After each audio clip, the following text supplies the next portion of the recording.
Good evening, everyone. I'd like to call to order the Select Board meeting for January 14th, 2025. This is a hybrid meeting, and first I'll go over the agenda, take a roll call vote, and then we can get started. We're going to have community input to start, then appointments. 7:10 we'll use.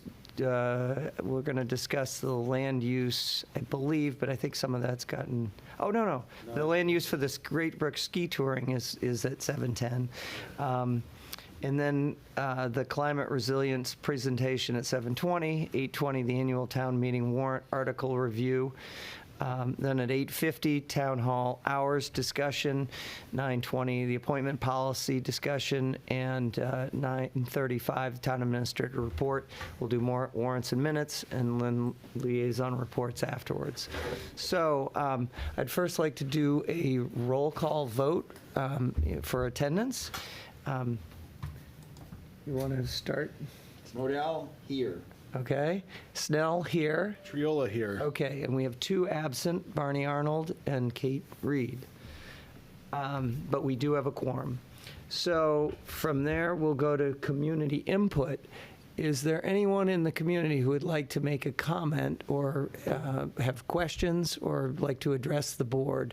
I usually allocate 2 minutes per person on this, but if you have one, please, you're welcome to speak up now. Is there anyone online? Well, seeing none. All right. I'm good. You don't have any comments for us? All right. All right. I'll move on to appointments. A little early, but it's okay. We have two appointments, it looks like, Chris Spinney and Dan Barlow. Mr. TA, is there anything you wanted to add about them, or it's in our packet? Their applications are in the packet. Chris has been advising on the LSC, hasn't been able to vote, but he's been participating in LSC activities, and he is one of the friends of the bog who's been helping to keep beaver debris out of the bog space, even though it is a little dry there because of the drought this fall. And Dan Barlow was recommended by the Council on Aging and Human Services Board for your appointment to serve on that committee. Great. Any questions, comments? I take a motion to accept each of them. I'll go ahead and move to appoint Chris Spinney of 270 Fisk Street as a member of the Land Stewardship Committee, term to end June 30th, 2026. Do you want to do, are we doing each independently? Yeah, we'll do each one. We got a little extra minute here. All right, so it's been seconded. Any further discussion? Seeing none, we'll just do a voice vote because we're all present. All in favor? Aye. None opposed. All right. I move to appoint Dan Barlow of 201 Hanover Road as a member of the Council on Aging and Human Services Board, term to end June 30th, 2027. Second. All right. Any further discussion? Seeing none, voice vote. All in favor? Aye. None opposed. All right. Moving along. We have a land use discussion. It's 7:10. Do I have to wait till 7:10? It's not a hearing. I don't think so. Okay. All right.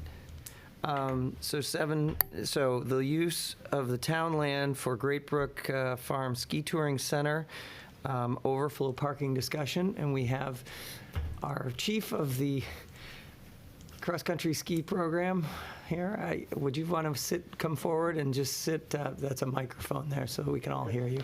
Introduce yourself, and maybe you can tell us a little bit about what you'd like to do. Yeah, it's Stuart Johnstone. I'm from Concord, operating a business, Great Brook Farm Ski Touring Center at 1018 Lowell Street. And this is a for-profit business operating with a permit on the state park.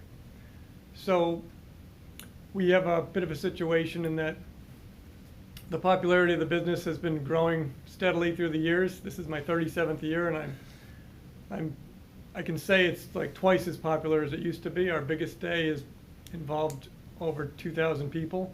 Wow. And we've just suffered a major reduction in parking capacity at the park, which presents a viability threat, honestly. And so this isn't the town of Carlisle's problem, but I'm hoping to explore the possibility of utilizing spaces in the center of town, specifically along Church Street and at Banta Davis Field, to have skiers park there and then shuttle them at the business's expense to the park. I haven't figured out if this is economically viable yet, but I want to know if it's a possibility from your perspective. So, Okay. And so just to clarify the locations you're thinking about, it's the parking, on-street parking on Church Street? yes, I've been told that the school department is not interested in entertaining this scenario. Yeah. So there are spots lined along Church Street at the Spalding Field, and then there are more spots at Banta Davis. I'm wondering if that would be a possibility. Is it feasible? Are you looking primarily for weekends or when school Yes. isn't in session? It's impossible to imagine a weekday situation. Okay, so This this would be is the- exclusively for weekends when school wouldn't be in session and? Correct. Okay. And it would only be occasional weekends. Right. Most weekends, we don't have Waiting for the snow. So it's every now and then, it's a real scene, and Right. we need to Yep. figure something out, but, What happened last year or at other times? yeah, we've had two back-to-back bad years. So it was the winter of 2022, we were closed for no snow one day, and then the next day, 2,113 people showed up that day. I mean, it was literally 0 to everything overnight. And where'd they park? We maximized the capacity that we had. And it recycles itself through the day. Oh, so but- they're not all at once? Right. They're- A cross-country skier typically visits for a couple hours and then leaves. Stuart, did the school give you a reason why they said no? Was it something to do- They were worried about scheduling conflicts, and I guess that's all I remember. No, we should challenge them on that. Yeah. I mean, I think we should challenge them on that, because it's an easier parking lot. It's paved, it's plowed, right? Right, Banta Answer's Davis not not gonna be plowed, I So- don't think, right? I'm personally, I don't have, as long as there's no legal reason, I'm all in favor of it. But I would wanna go back to schools and say, what are you doing? What are you worried about? Well, what is even, oh, I don't know. I mean, if we were to allow parking along Church Street, what would be? That's not great. I'd rather they be in a lot. Well, what would stop someone from parking in the lot? Well, it's just shuttle service. Right, but you probably go on, just walk out. I mean, you could walk there, but I think what you're saying, you have some buses you would get? some Yeah, buses? I would need to hire Yeah. some sort of, What did they build? I haven't been over there in a while. What did they build that took all your parking spaces away? yeah, it's the Parking lot. innermost part of the lot, the best Yeah. part of the lot. Yeah. It's been shrunken in perimeter, drainage ditches installed in the middle, and reconfigured it's paved now, so it's lined. Yeah. And just, we used to maximize a lot more of the space. Right. It's Yeah. literally Okay, so almost it's not 50% really- yeah, all right. smaller And capacity. You can't park beyond that because it's covered with snow and, We do plow the whole field, but that's subject to frozen ground, which often doesn't happen. The last 2 winters, we haven't had it really. Got it now, but it's also prone to flooding, and the new asphalt drains into that area, so we're actually more likely to have a water issue. And it's more difficult to plow. There are less desirable places to put the plowed snow now, and it's disrupted. Okay. Well, and I know, I live off of Curve Street, and I know on peak days like that, or whenever there are large events at Great Brook, eventually people will park somewhere. They're not given an alternative, so. Along the road. No, but I mean, they'll park on, and I'm saying, my point is, that's not ideal, having people park Yeah. even a few cars on like Curve Street or wherever they can stick a car. 'cause- No, right. So I So I really think feel we- like we should challenge we the should- schools. Like, they should make that parking lot available. Like, there's no reason not to on the weekend. I can follow up with Jim on that. I'm gonna see him Thursday. Yeah. I don't have any issue unless there's some aspect of this that we should be considering in terms of allowing people to park and run a shuttle service. Are there any rules or regulations? No issue. I talked to the recreation director, who talked to the recreation commission, and what you said earlier is true. There's no plowing, so insignificant snow on Okay. Banna Davis. Santa wouldn't be great. It's Okay. you know the approach, right? The dirt road, Yeah. bumpy, and But if it's not a lot of snow, then it's. The school and that would be ideal, and I think maybe what we can do is if they're concerned about scheduling, we can ask for if they have events on the weekend, like, let's take a look, I'll take a look at the Right. calendar and see, Right. I mean, this isn't gonna be going into April. no, it's a few weekends. It's a few weekends. Right. So It would, most of it would be January or February most likely, possibly beginning of March, but Yeah. after that, things tail right off. Yeah, I'll talk to Jim and get more info. Again, the only hesitancy is if there is some kind of production or event Yeah, planned right. on the Well, they- weekend, I could They certainly. will know what that is. Yeah, so let me get that and let me get the schedule, and at the very least, I'm sure most weekends that wouldn't be an issue. Ryan, there's no insurance issue, right? As far as you know? I don't think so. No. Okay. What does he need us to do to make this something he can do? Do we have to sign some? Just authorize the use. Vote to authorize the use of the land for that purpose. If you Okay. want to be formal about it, or you just ignore it. Do you have any sense of how many, I mean, you said 2,000 people, how many vehicles, given the current constraint, say we get 8 inches on Wednesday next week, because we're probably not going to be able to turn this around. I got to talk to the school, we're going to have to come back at the Well, we're next. meeting, don't we have a special session like in a week for the? We In the do, morning. at the Vote. 28th, Yeah, we can vote it then. If you get clearance. so before the 28th, before our next meeting. Tick-tock, tick-tock. Okay, okay. Oh, no, that's February. It's not gonna be till February. Oh, After really? Yeah, No, well- the first meeting in No, February. that's not good. January 28th would be our next. Yeah, It but was he may our have next snow. meeting, but He may have the snow. school isn't. You can Do we want to authorize author- it pending. Yeah, we could do Do that. we want to authorize Church Street at a minimum? Oh, Sure. yeah, Yeah. Church Street and, And then kind of conditional authorization. I don't know that we can authorize. Can we authorize the school? That really needs to be. Yeah, it's probably good. it's their Yeah. deal. So that would need a school committee authorization? When are they next meeting? I can look at that. Yeah. Well, I think it sounds like we can authorize what we can authorize, which would be use of Church Street. Do you anticipate the parking on Curve Street? I mean, that's right across. It would not be possible, I've been told, parking on the It's too streets narrow? is It's a too no-no, narrow. yeah. Yeah, Okay. we cannot do that, yeah. And Okay. it's problematic when people do park there because it's barely wide enough in some spots for 2 vehicles. Right. And you start getting people, and it's curvy, that's the name. And snowbanks appear and then it's worse. And Yeah. some people like to really park off. Yeah. They'll park in the middle of the street in some cases. No. Hey, can we authorize town hall? It's not that many, but. On a it's weekend, here. sure. No one's gonna be On a using it. weekend, yeah. You wanna park here? I don't picture it being very big, but maybe Well, it is. something, Yeah. right? See what I mean? It's I guess probably that's how many true. spots? About 40. 40 spots. Okay, well, 40 more than you have. That's I on mean, the I mean, if table. you're making a shuttle run, you know, Right. it's right here, right? yep.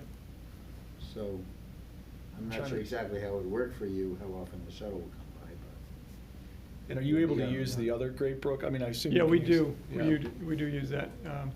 It's difficult in that we have to position people who don't need to rent equipment out there. So anybody who needs to rent ski equipment wants to be parking right at the building so they don't have to. Of course. But that is being used. So regular users know to go down there. Well, we actually sell them a ticket in our lot before they get out of their car. Oh, I see. And then we direct them to park All right. over there. Good businessman. All right, so I mean, I think let's do that for Okay, now, and then. whatever try Church to- Street try to get and/or school. Town Hall, Yeah. and then I'll talk to the schools. Great, thank you very much. Yeah. Well, you wanna do a motion or Yeah, something? Yeah, okay. So I move to permit Great Brook Farm Ski Touring Center, Inc. to utilize Church Street and the Town Hall parking lot for overflow parking when necessary On weekends. on weekends for 2025. For Weekends through- or, how through about weekends March. or? He's Come not on. gonna have any, I don't have to say that. He's not gonna need it. Okay. Sure, through March. All right. Through March 31st. Well, unless What you happens go if there's a later than great that. snow That's in I fine. just didn't April? want, Let him- you're right. You're right. No, I don't want to You're constrain right. him. The guy, poor guy, he has. Yeah, he's got 3 too many weekends a year he constraints. gets I to do know, it. I know. All right, you second? Not through 2025. Through 20, okay, great. All So it's been moved, seconded. Any further discussion? Seeing none, voice vote. All in favor? Aye. None opposed. Okay, Great. so, We'll be yeah. in touch with. I'll the wait to hear. school. We'll Thank let you. know. Yeah. We have your email, and we'll let you know if the schools, and if we can add the school. Great. Yeah. Thank you very much. Sure, Appreciate thanks it. for coming by, Stuart. Pray for snow. Yeah, right, thanks, no. Yep. All right. Well, we're cruising. Yep. Climate Resilient Policies Presentation. That's, we're a few minutes ahead of schedule. Is it a? Go for it. Go for it. Rock and roll. Come on forward, come on down, It's okay, don't be Julie. late, right? We don't have to be early. Julie I'm happy to Mercer. sit up here, but I'm not like the main attraction. So you're The the- main attraction is on Zoom. We can So hear you. Horsley Witten. Oh, great. There's Ellie Baker and Hey, Gabriella Ellie. Spitzer. Hi there. And this is their probably 5th or 6th presentation that we're calling a circle back Oh, is with that all the all the- different boards and committees. All the attached documents. Yeah, so those were the These packets prior. are kind of all the same thing as you gave the different. They're a little Well, different. there's the structure piece of it's the same, and then they're going through specific recommendations that are like pertinent to the different jurisdictions of each committee they're meeting with. So, and they met with the planning board last night Okay. for about an hour. So, You guys are having fun. yeah. I am wondering if I could, I'm gonna send a request to share my screen. And I don't think I am authorized at the moment. You're good.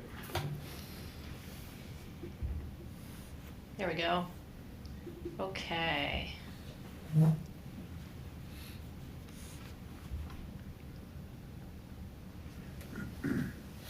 Sorry, just rearranging things here. All right. Well, good evening, everybody. Thanks for having us. My name is Ellie Baker. I'm here with my colleague, Gabriella Spitzer, and we are both environmental planners with the Horsley Witten Group. And we have met with you before. We've met with lots of the different boards and committees in town about this project that we are supporting the town on, which is Climate Resilient Carlisle. So we were asked to work with the town to try to identify recommendations, first primarily with codes and regulatory changes that could be made to make Carlisle more resilient. But what we've ended up doing in all of our sort of listening and thinking about the goals and ideas that were identified over the past year with the boards and committees and public input is really that not everything can be done through code revisions. So some of the recommendations that we're making are other changes, such as policy changes, just actions that the community could take in terms of implementation or changes in the way it does things, or changes in particular treatments of the land, and then also educational, education and engagement with the public and with different boards and committees. So what I want to do today is, first move to my next slide here. I want to go over a little bit of sort of what we've learned so far and how we got to where we are.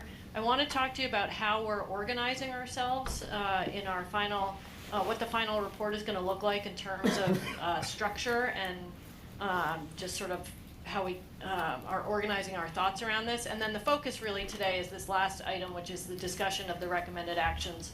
And as Julie said, we have a number of actions that we're recommending to all the different boards and committees, and what we're bringing to you today are really the things that we think are most pertinent to the work that you do. So you're not seeing everything, but we are talking with all the different boards and committees that, for which these things matter to their everyday work. So just a quick review, setting the stage for this discussion as a reminder. We are trying to do this and do this work in preparation for and in light of climate change. And these are just some of the things that we've talked about to set the stage for understanding, the coming changes. We're already seeing some of these changes, but greater annual rainfall with more intense rainfall events, more frequent and intense drought throughout the year, more frequent and intense storms with high winds, and warmer winters and warmer summers. So these are just, sort of setting the stage for the changes that we're expecting and what we're trying to prepare for and help the community prepare for. Again, setting the stage for the discussion, but this is just a very high-level overview of the local conditions in town, right? You have a very heavily forested community. There are significant floodplains and wetlands in the community. There's a lot of water on the land. You all are generally on private water wells and private septic systems. So you are, you're doing a lot of interacting with your groundwater resources through your floodplains and wetlands and your drinking water and your septic systems. You have generally 2-acre zoning in town, so you have large lots with generally comparatively large homes for the most part. You also have a population that's aging. I think the median population in town is in the 50s. So, people are aging and want to stay in place, and you'll hear that's kind of a thread through some of this discussion as well. You also have young families in town, so let's not overlook that as well. They're aging as well. With all of the discussions that we had, we tried to organize what we were hearing from folks, and so we've kind of binned the topics into these resilience goals. So we think that these resilience goals here sort of represent everything that we've talked about with the boards and committees and what we heard in the public meetings. But just to go through, I'll highlight a few of these. Ecosystem protection is generally just the goal of promoting healthy ecosystems and what can you do to promote and protect ecosystems as you move forward. Social resilience, this is something that we heard a lot about, and also something that maybe wasn't at the forefront when you started this project, but social resilience is really the, building networks in the community so that people have a support system and they know each other, so that when you do have emergencies or just changing conditions in the community, people know each other and know about each other so that you can help each other. There's a network to depend on.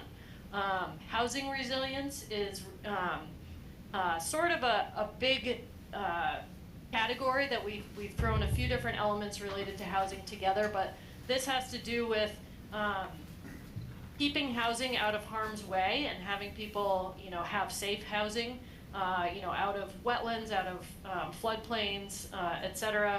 And also having housing choice, so having a variety of housing opportunities in the community so that you have housing that meets the changing and varied needs of your population in town. I'll skip down to another one, forest fire protection and mitigation.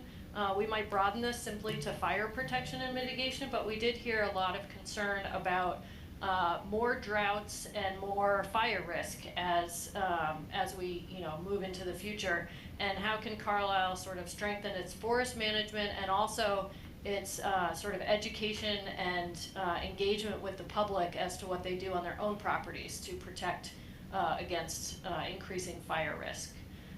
And then I'll jump down to the last one, local food and farming.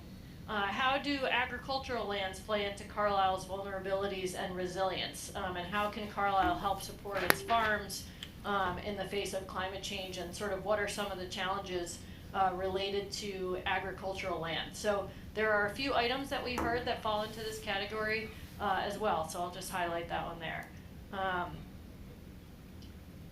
So the other thing I just want to sort of lay out in terms of organization of our thoughts is there are a variety of tools and methods to reach these goals. And as I said, when this project began, I think it was initially envisioned that we would be focused on working with the town on updating codes and regulations, or making recommendations about updates to codes and regulations to address, how do you meet these goals? What can you do in your codes to make Carlisle more resilient? And we are still doing that as part of our recommendations, but not everything that we heard can actually be addressed, or can be addressed most efficiently and effectively through code revisions. So we're also including other recommendations for other tools and methods, such as changes in town policies, as I said, educating not just the public, but educating all the volunteers that serve on boards and commissions in town as to how, some of these issues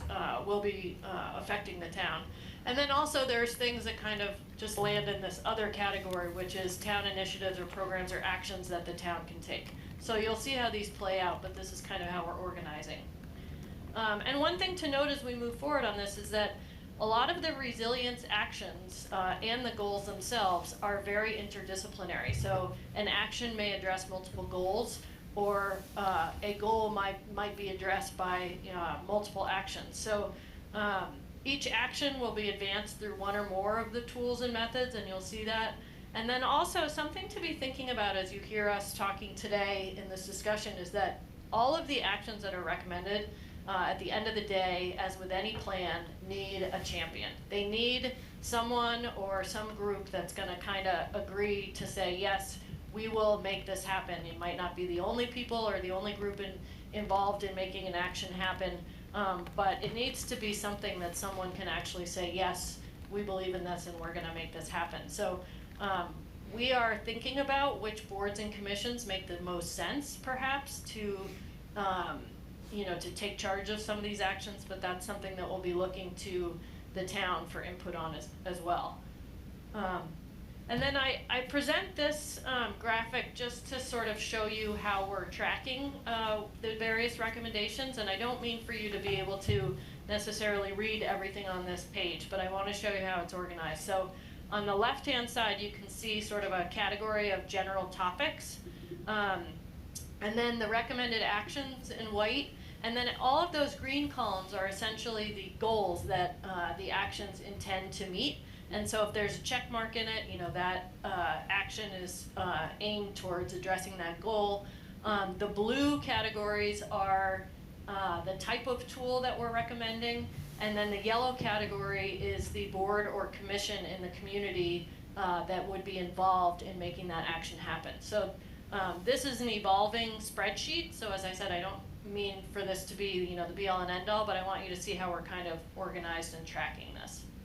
And then this is how we will be organizing the final report, pretty expected, but we'll talk about existing conditions and trends, resilience goals, we'll describe the different tools and methods, and then we'll actually dig into the actions and have a description for each of the actions, who might be the champion for that action, and sort of what the next steps would be for each of those.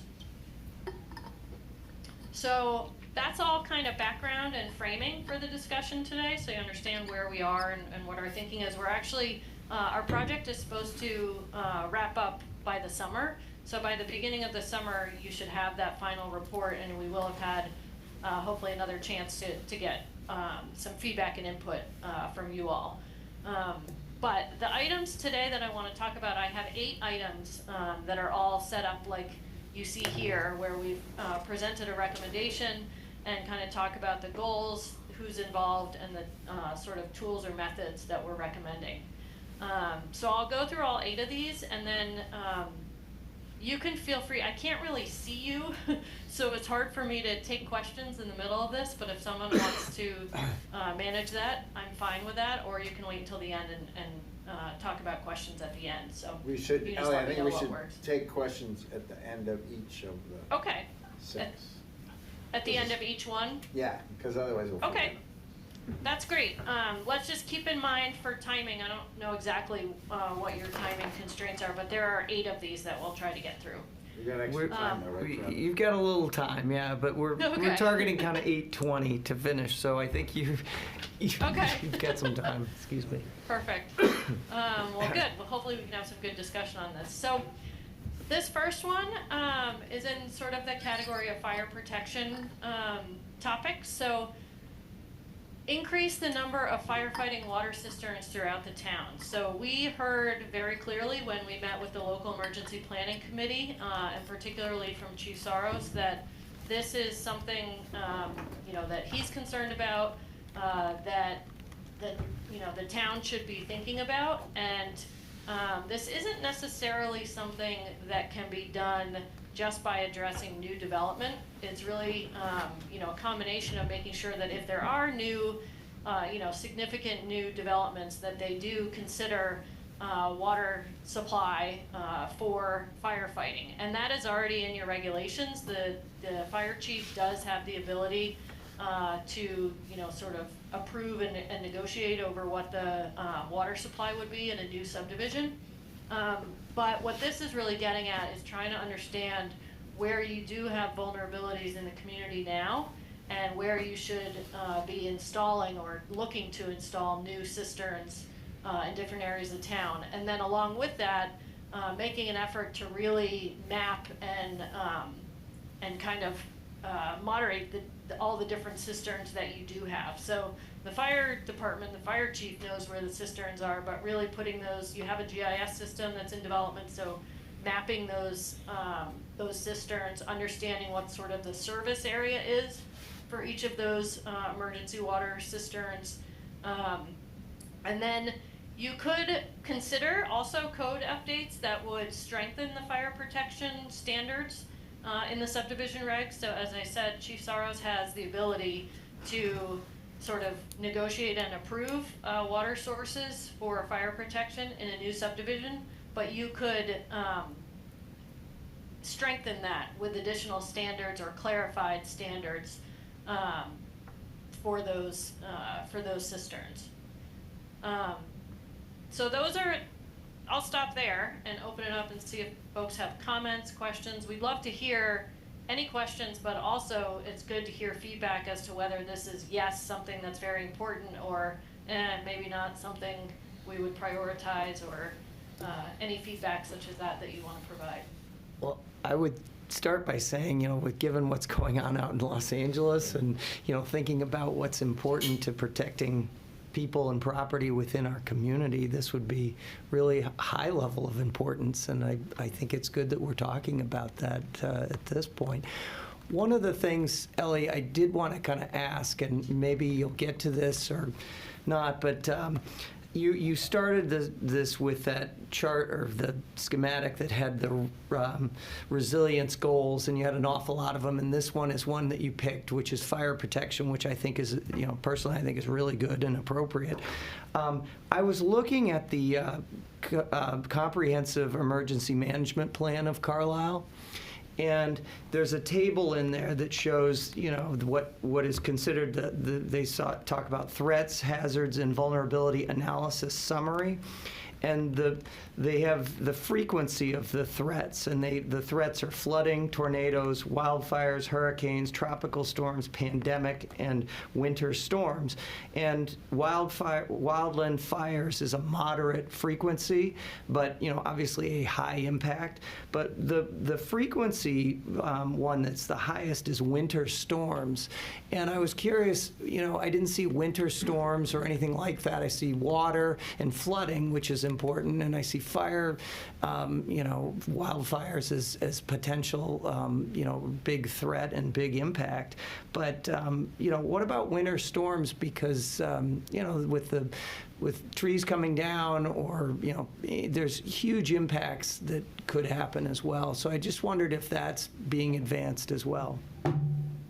So we do have, one of the items we brought to talk to you today is about what to do about ensuring continued power service.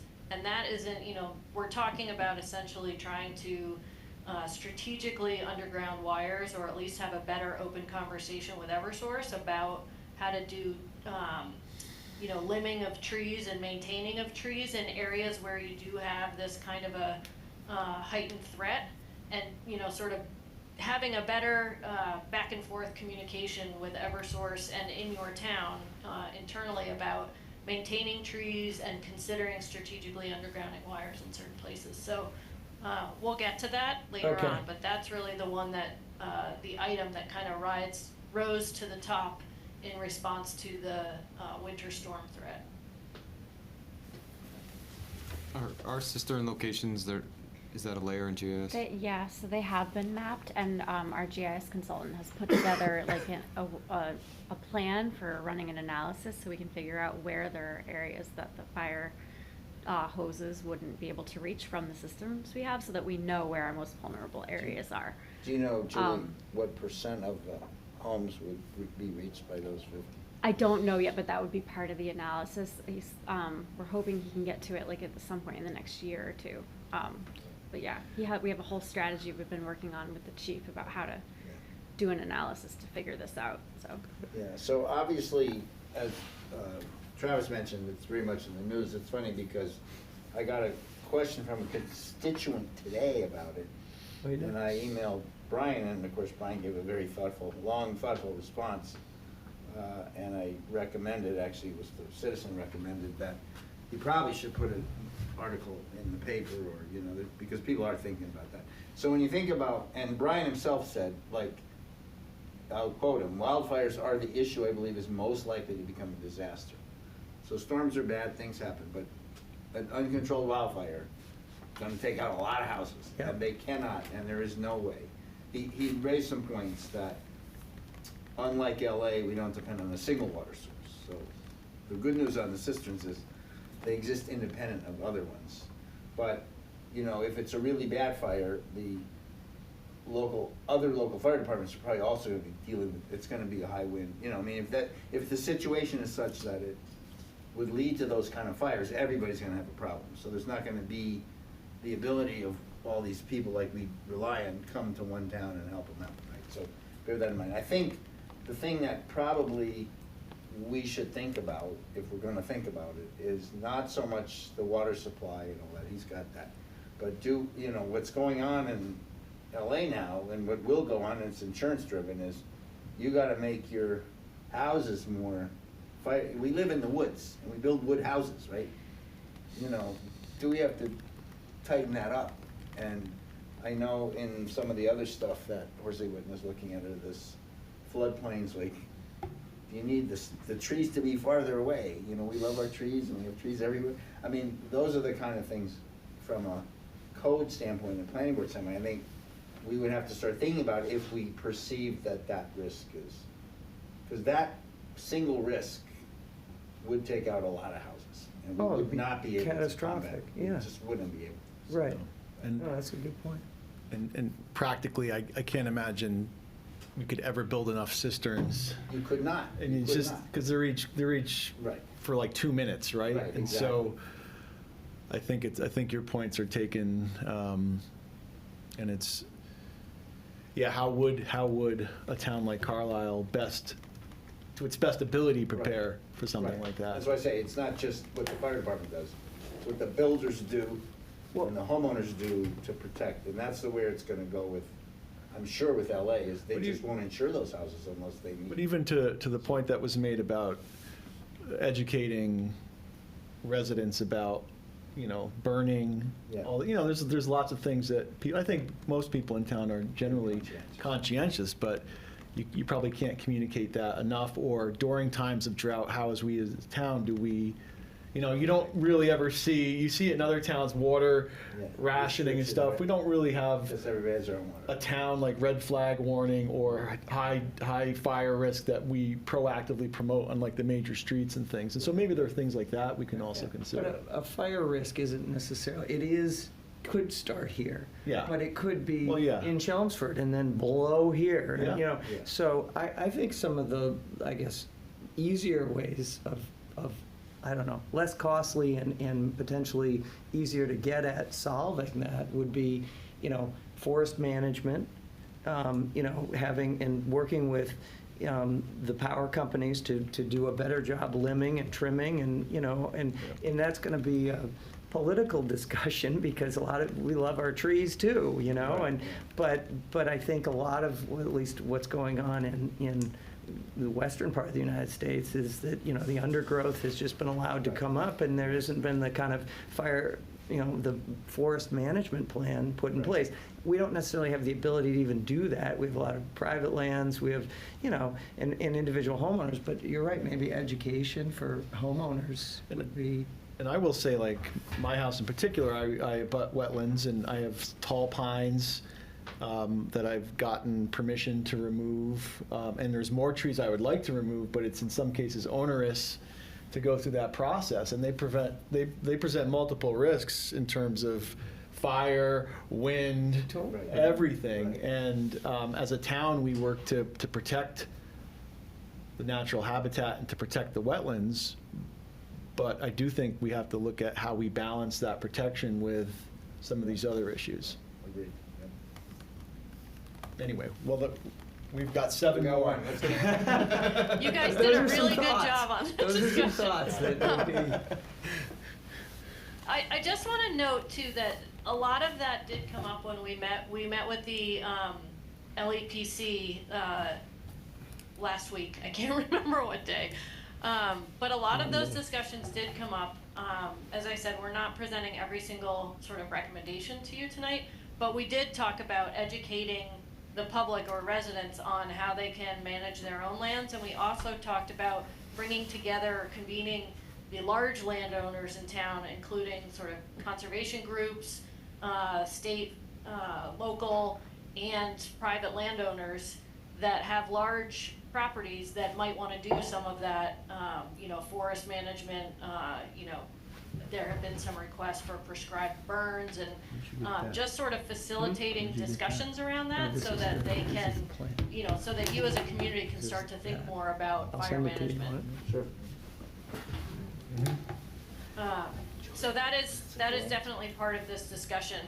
I also flipped to the next recommendation here, which is related to that, but a different issue related to homeowner education. But this is another item that has come up, that many households in Carlisle are already using new battery technologies, energy storage batteries, electric vehicles, electric scooters, and educating folks on, how to properly use those and store those in their homes or install them in their homes in the safest possible way. And then also the idea of potentially requiring those homes with those facilities to actually register them with the fire department or register with them with the town, so that the fire department knows that that risk is out there when they go to fight a fire, because there are some unique firefighting risks related to these lithium-ion batteries and other sort of renewable sources. So this idea really comes down to this combination of education and registering equipment and mapping those locations for sort of risk reduction purposes. You're saying register like where everybody that has an EV? What are you talking about, register? It could be everyone who has an EV.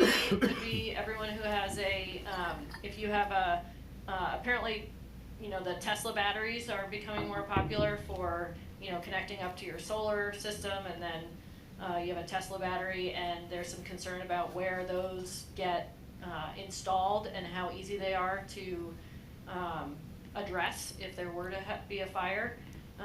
So if the fire department knows where they are and can communicate with those homeowners about those, any issues or risks, that would be helpful. And it's not, not to say that's an effort to not have those technologies at all. It's just,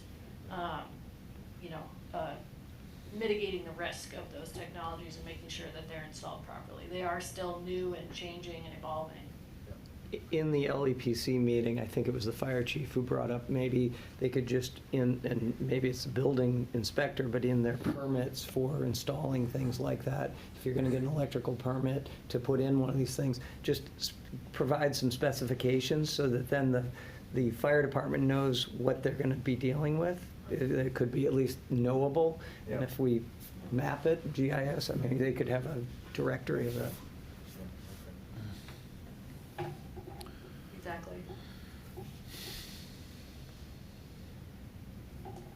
Should I move on to the next one? Sure. Okay, so we're gonna move on to flood protection.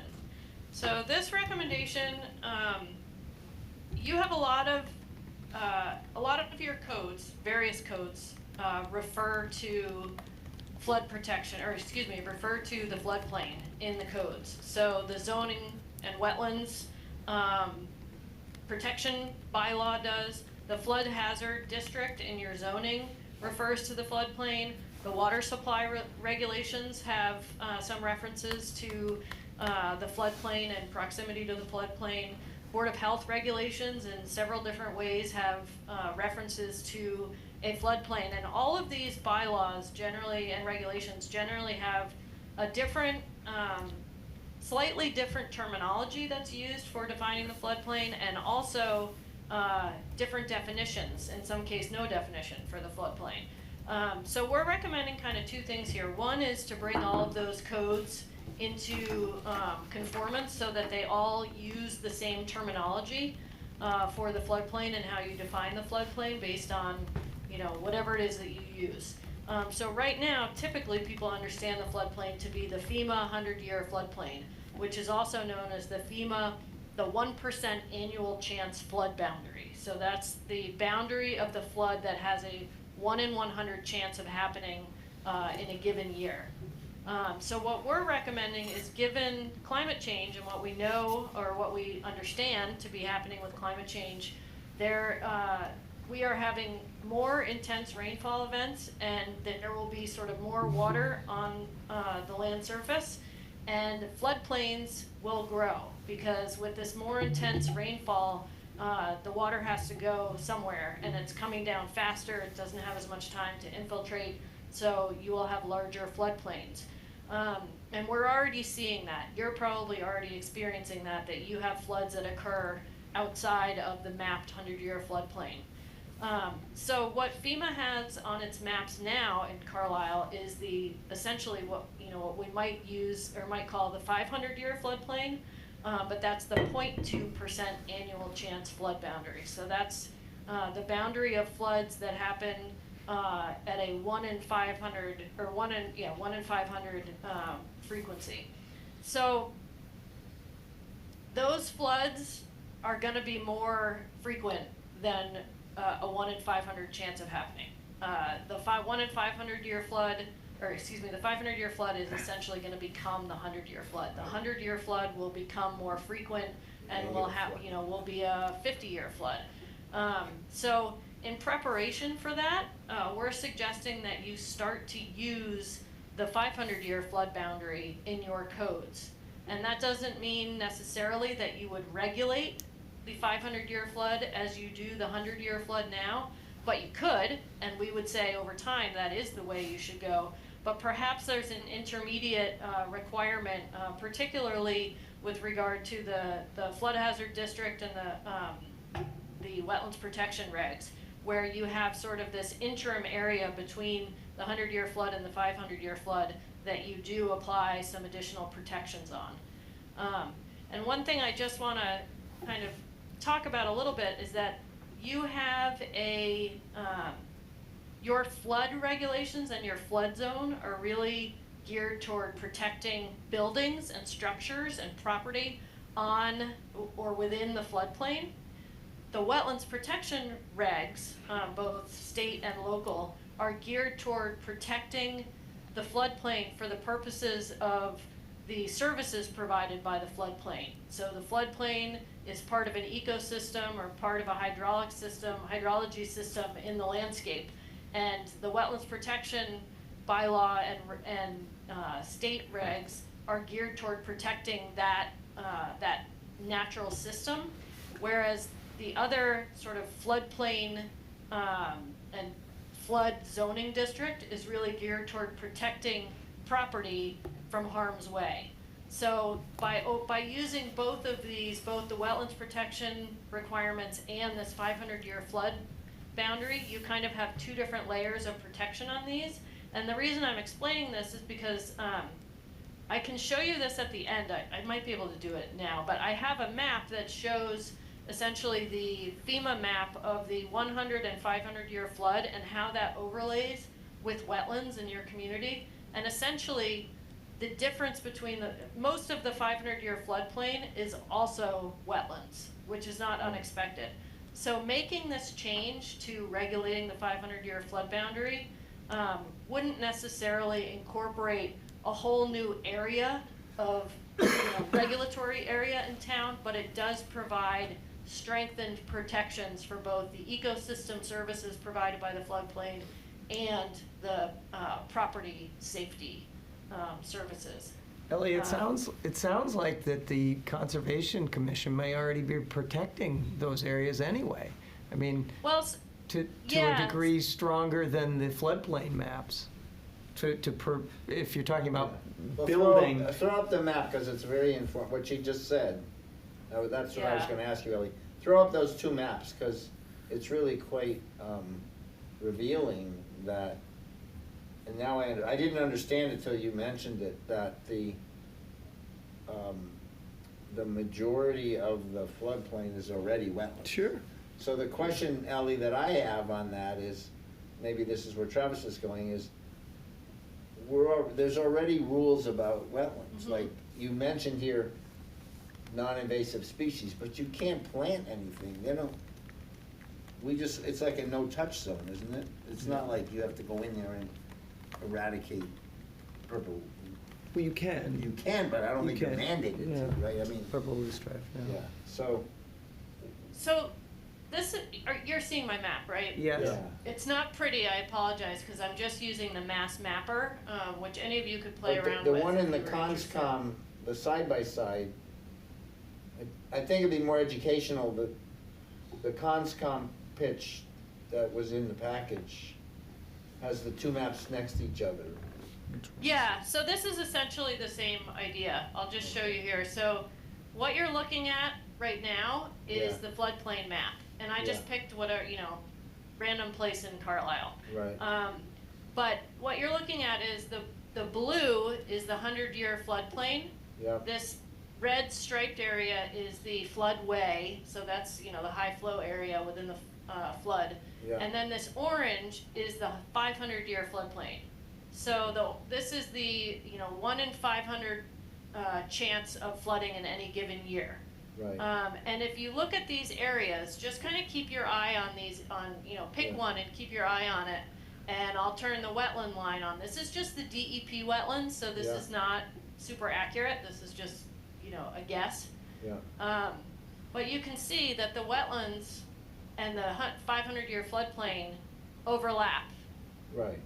Yeah. almost Which you'd entirely. expect, yeah. So Right. there's very little area of the 500-year floodplain that's not in wetlands, but there is some. Right. And so I think that's interesting in a couple ways. First of all, it's not unexpected. I think it makes a lot of sense that the areas that will flood in a big storm are already considered to be wetlands and they're kind of ready to hold that water. Right. That's logical. But also, these areas in the future will flood more and more often, right? And if you can protect them both under the floodplain, flood zoning, as Yeah. well as the wetlands protection regs, then you're protecting it for two different purposes that are overlapping. So all of the wetlands regs, you might say, oh, well, these areas are protected, we can't do much there. They're protected for the purposes of ecosystem services, essentially. So you're trying to preserve the function of the wetland system, the wetland network, the flood storage that's provided for the purposes of protecting nature. But all of the floodplain zoning is geared toward keeping houses and keeping buildings out of harm's way so that they're not built in a floodplain. Right. So they regulate how buildings can be built. They can be built up higher, they can be built back, they can, have certain flood mitigation Yeah. elements on their first floor, depending on what the buildings are. But a wetlands protection reg will protect the services, the environment itself. And sometimes those things don't necessarily jive. If it's only being protected by the Wetlands Protection Act and the Conservation Commission wants to offer, not offer, but they respond to some sort of variance request and they allow development, well, it might be in a floodplain, it might be in a 500-year floodplain, and you don't really want development there because you know that that's gonna be flooding Yeah, I mean, relatively soon. Yeah, let me, So, Let me take another crack at this, because you said that, you've said it, and we get it. I think the point, Okay. and that's why I like the overlay map that you have in the conscom thing. If they simply, what I'm understanding is, and if I look at that map and I see how the amount of purple in that map that isn't already in a wetlands is tiny. So that's 80-20 rule, okay.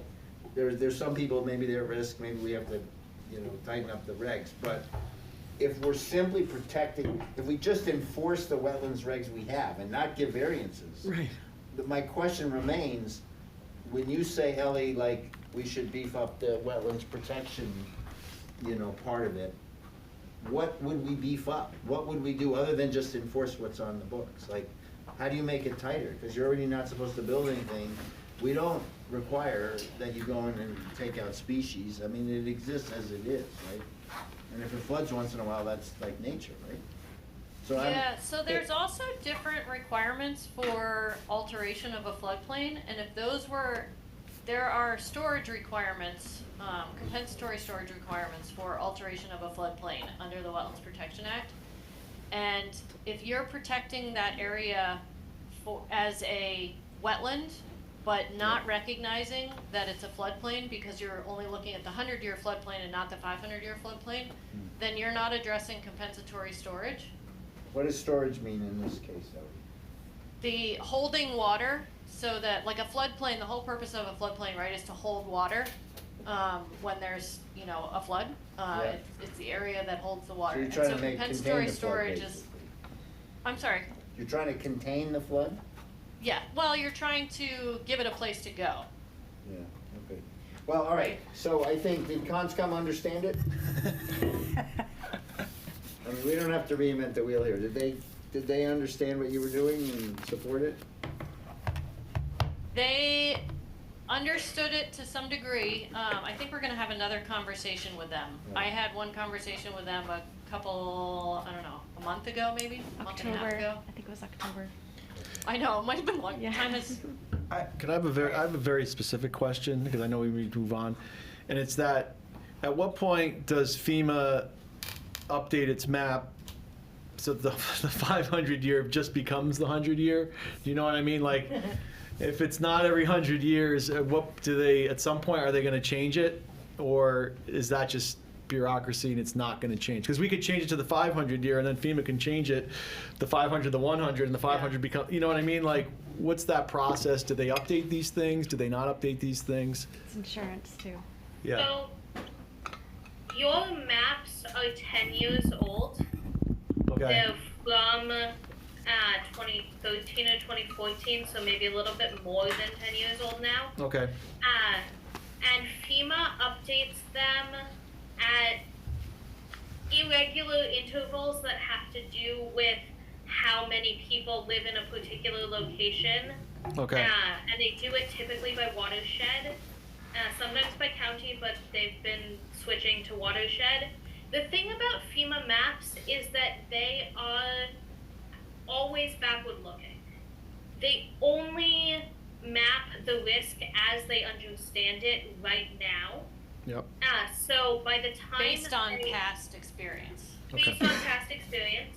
That makes sense. So by the time they get, and it's a like 3 to 5 year process to get them done. Okay. So by the time they get approved, they're out of date. So yes, some Sounds like government. point FEMA will come back and redo the maps of the watershed for Carlisle. But even when they do that, the way that they adjust it will likely not reflect as much forward-thinking concerns about climate change, because FEMA is only going to look at risk as they understand it today, as of the time that they are doing the mapping. Okay. One other element of this is that the whole reason for the FEMA firm maps is for insurance purposes, and insurance companies and reinsurance companies are ahead of the game. They are, you've heard the stories about them pulling out of California and other places for fire risk. They're pulling out of Florida for flood risk. You all are not in major flood risk areas, et cetera, but the insurance company is likely to be ahead of FEMA on this one. Well, I would think that, the easiest way to address locally, if we wanted to tighten this up, is with the, our local bylaw of the, Wetlands Protection Act, of what we can do, because we can't change the FEMA maps, so if, but that's just a suggestion, I don't know. Just as far as trying to do something sooner rather than later. I don't know if that was. No, I agree. So, one adjustment to what I said was that the FEMA maps only have the risk as they see it, but they do have the 1% annual chance and the 0.2% annual chance. And so that gives you a sense of where the floodplain might go. And the wetlands aren't a static map. Like, you can see them on the map that Ellie showed, but those are just an estimate. The wetlands get delineated with every project. So the way that you understand the way that the landscape is functioning, the biological changes, the ecological changes happen faster than the hydrological changes of where the water is going to go and move. Though if there's a lot more development and a lot of areas get paved, you have a lot more impervious surface, that can change things pretty quickly. But having the delineation of the wetlands is more of a moving target than saying we're going to use the floodplain for the 0.2% annual chance. And it allows for a more solid way of looking at your zoning, because then the zoning isn't dependent on delineations of the wetlands, which are not supposed to be part of zoning necessarily anyway. I think we're getting sort of. Yep, we're in the weeds. All right, sorry. All right, Ellie, keep going. Sorry, we All right, all bogged right. you down here. I did. Yeah, no, good, yeah, it's good. And weeds. Well, Conscom humor. The weeds, yeah.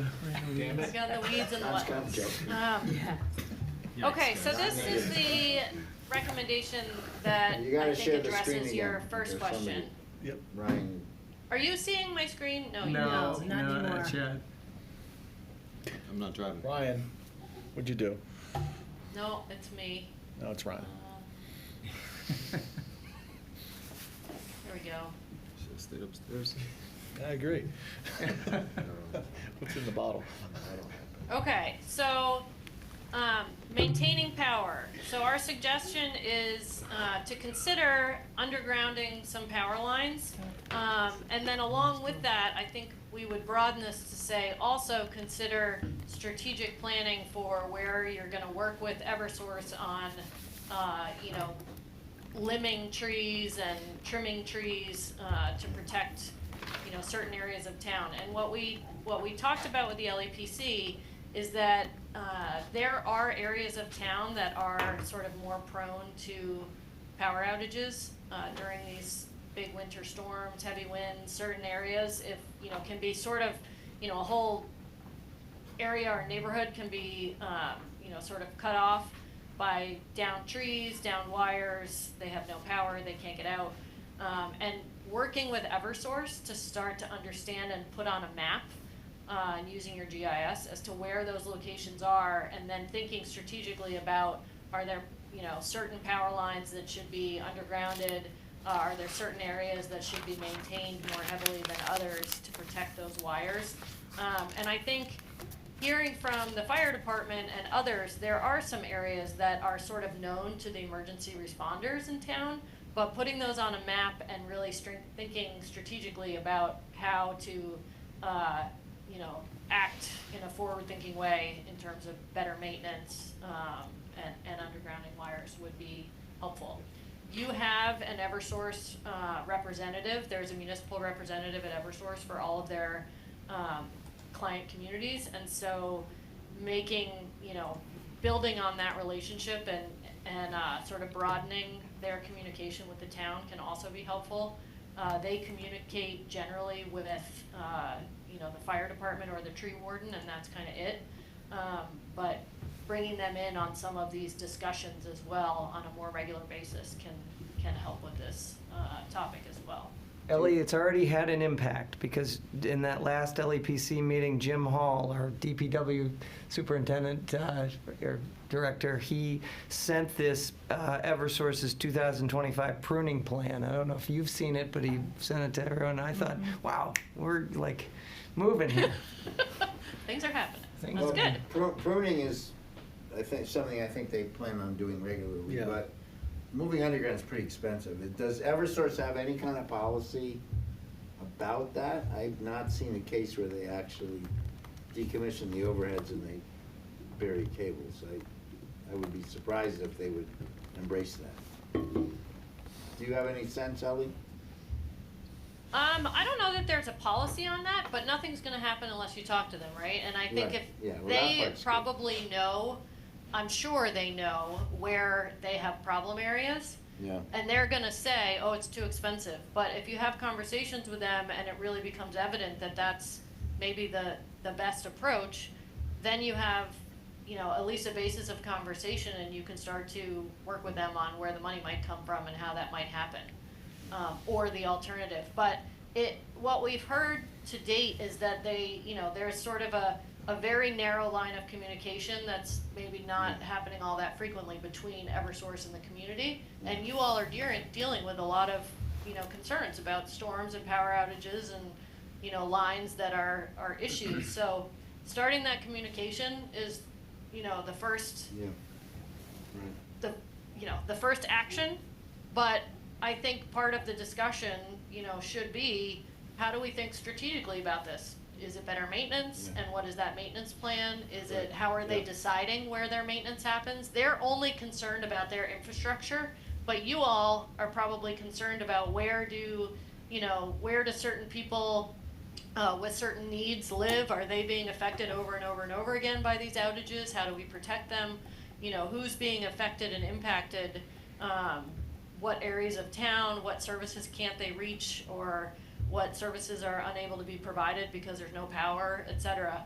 And those are the kinds of things that the town is concerned about, but Eversource is probably not quite as concerned about that in the Right. way that you all would be. Yeah, okay. Okay, next one. Sure. So I think I have two items related to housing that I wanted to bring up.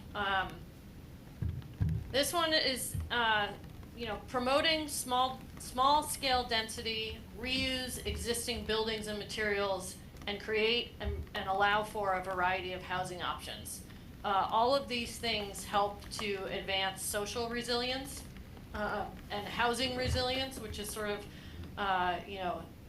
houses that in and of themselves are more resilient, and the ability for people to have housing that allows them to be resilient. And then also reducing carbon emissions and efficiency of energy use.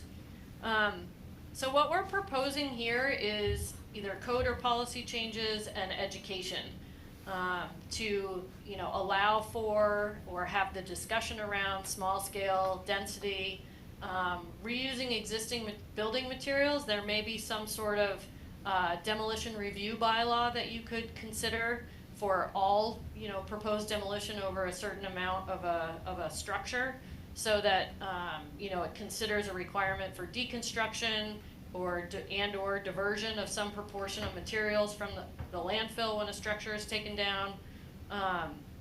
The other topic that I would kind of fold into this housing issue is the idea of, there is this ADU law that has come into play and is enforced or enacted in the state of Massachusetts. You already allow ADUs that are different than the state, but how do you sort of have a discussion and facilitate the implementation of the ADU law locally in a way that helps to provide this variety of housing options, reusing existing buildings and structures and incorporating some of those ADUs in a way that is also this sort of small scale density, right? And the idea there is that a lot of these small scale homes using existing materials and sort of this variety of housing options also can be more resource efficient. If you're reusing materials, there's a lot of embedded carbon that is, sort of held up in that building, and rather than tearing it down, you're reusing it. You can incorporate different housing types in existing structures. I could go on and on about this, but there's sort of a lot of elements of housing variety and reuse that fall under this. So I guess the main item here is education on this issue and really having discussions about the housing needs, what does small scale density look like and how might it fit in, and what are the resilience benefits of that. There's a lot of social resilience benefits of having people being able to live near family members in communities where they are from or where they have lived for a long time, and then also living near each other in certain cases. So I'll stop there, but that's the gist of this recommendation.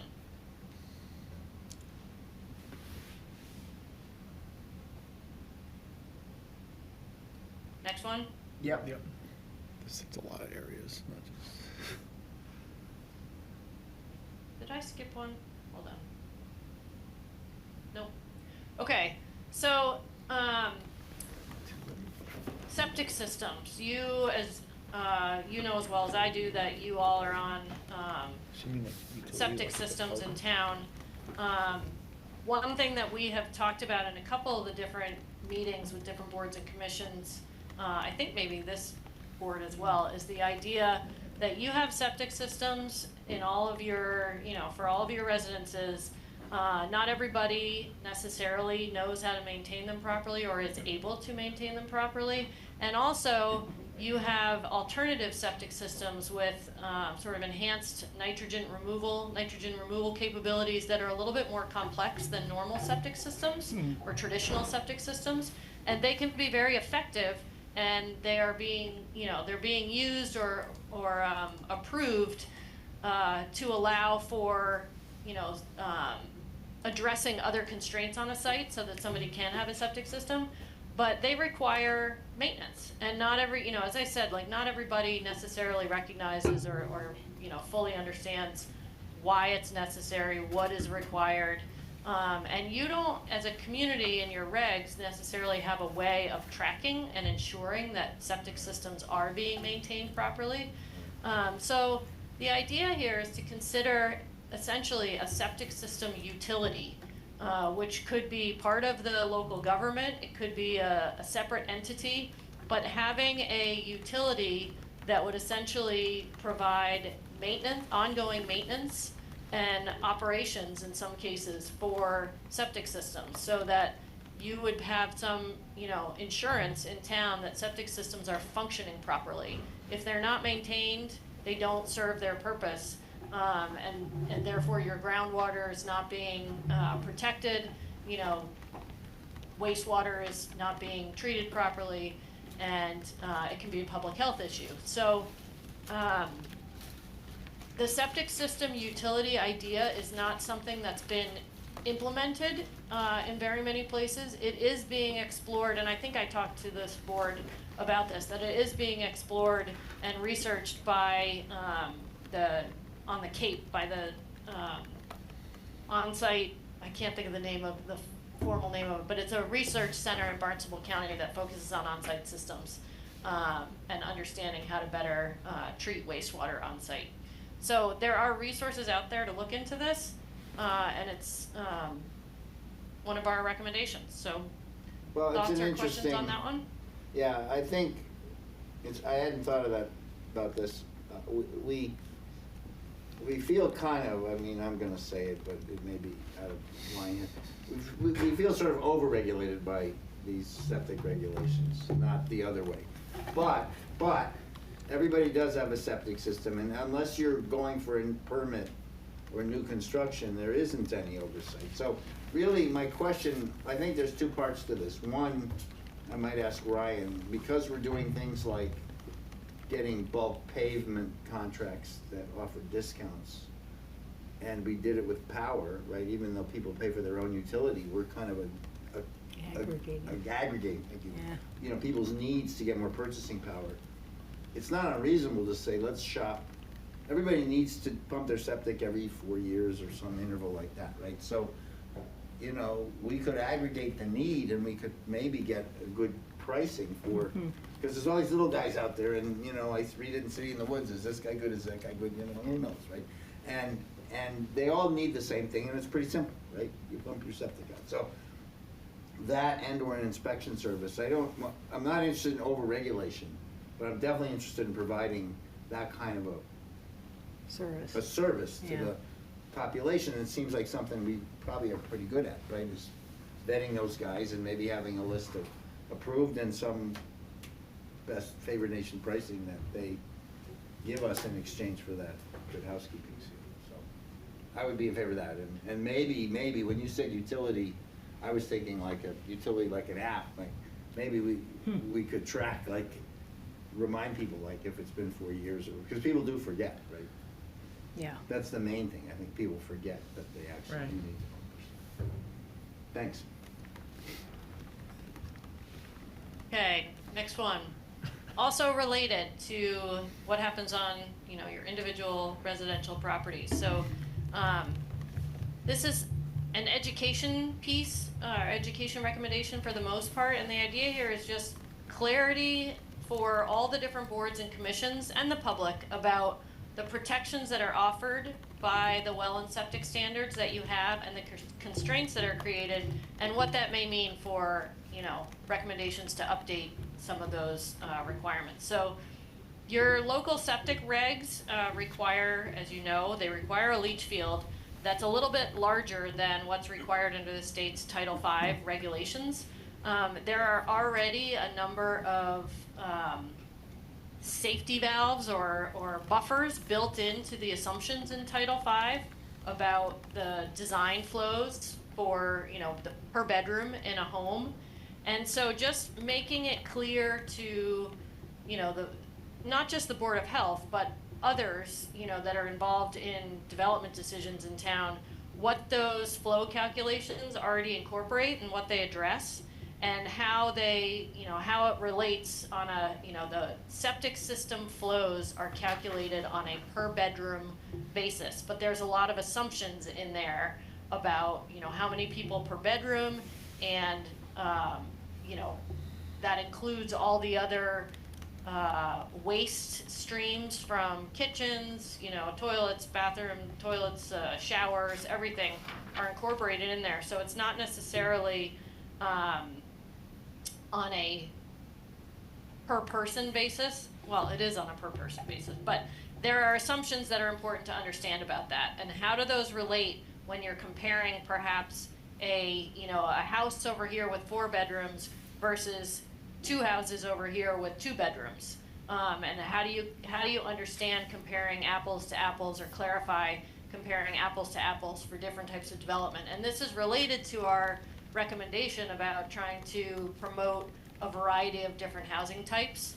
And in order to do that and understand sort of what the, you know, what the balance means for different housing types, or what the impacts are, it's helpful to know how to measure or understand the impacts and the benefits of septic system treatment and design.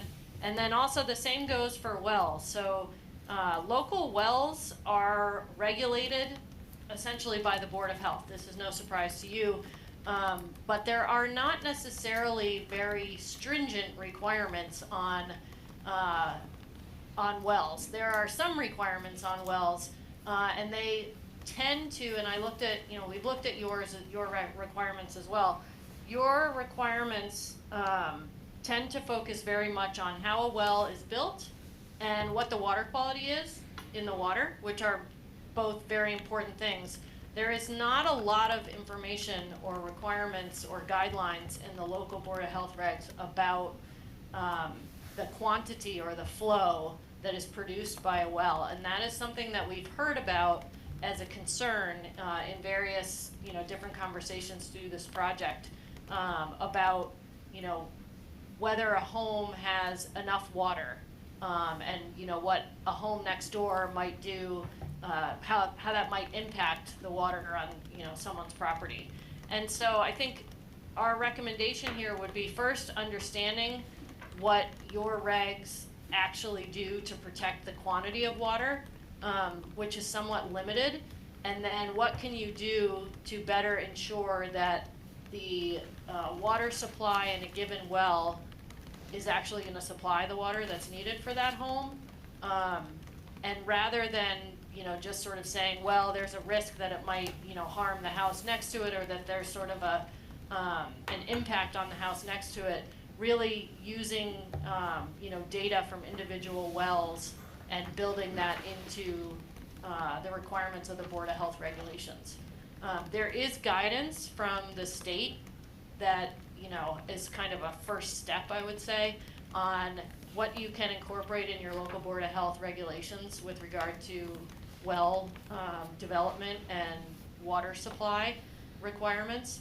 But there is no hard and fast state regulation or anything that says if you're going to have a well for a private house, you have to have a flow of X for your home, 5 milligrams or 5 gallons per day, or whatever it is, million gallons per day. Minutes. Yeah. Sorry.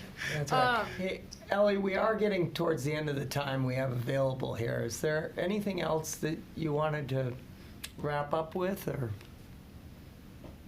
I do want to touch on this last one. I can do it quickly. We've touched on social resilience, and I just kind of want to highlight that I think this is something that maybe wasn't on your radar at the beginning, I suspect perhaps at the beginning of this project, and it came out as something that was of interest to folks and was of a concern to folks. And there's also been a lot of research recently out in academia on this topic, but social resilience is very important and can be very helpful in recovering from and making it through different emergency situations. And what we would recommend here is just facilitating social networks in your community by, building networks among neighbors. You can do that with funds for, helping them meet each other, have parties, administrative tools for communication among those neighborhoods, et cetera. So building social resilience can be beneficial and relatively inexpensive, but very effective. Great. So I'll close with that.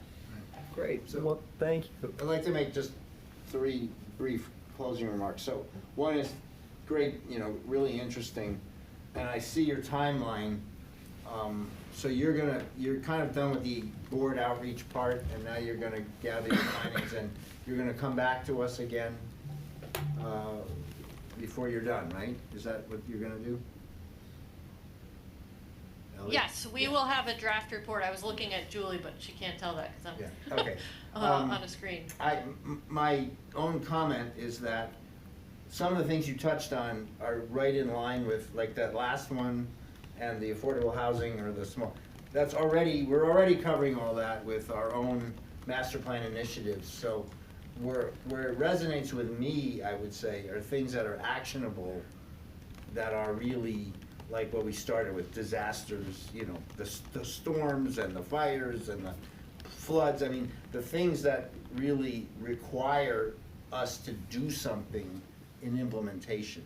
I think that what I'm trying to say is that the affordable housing initiatives, the ADUs, the social networking, we are doing it. We're aware of it and we are doing it.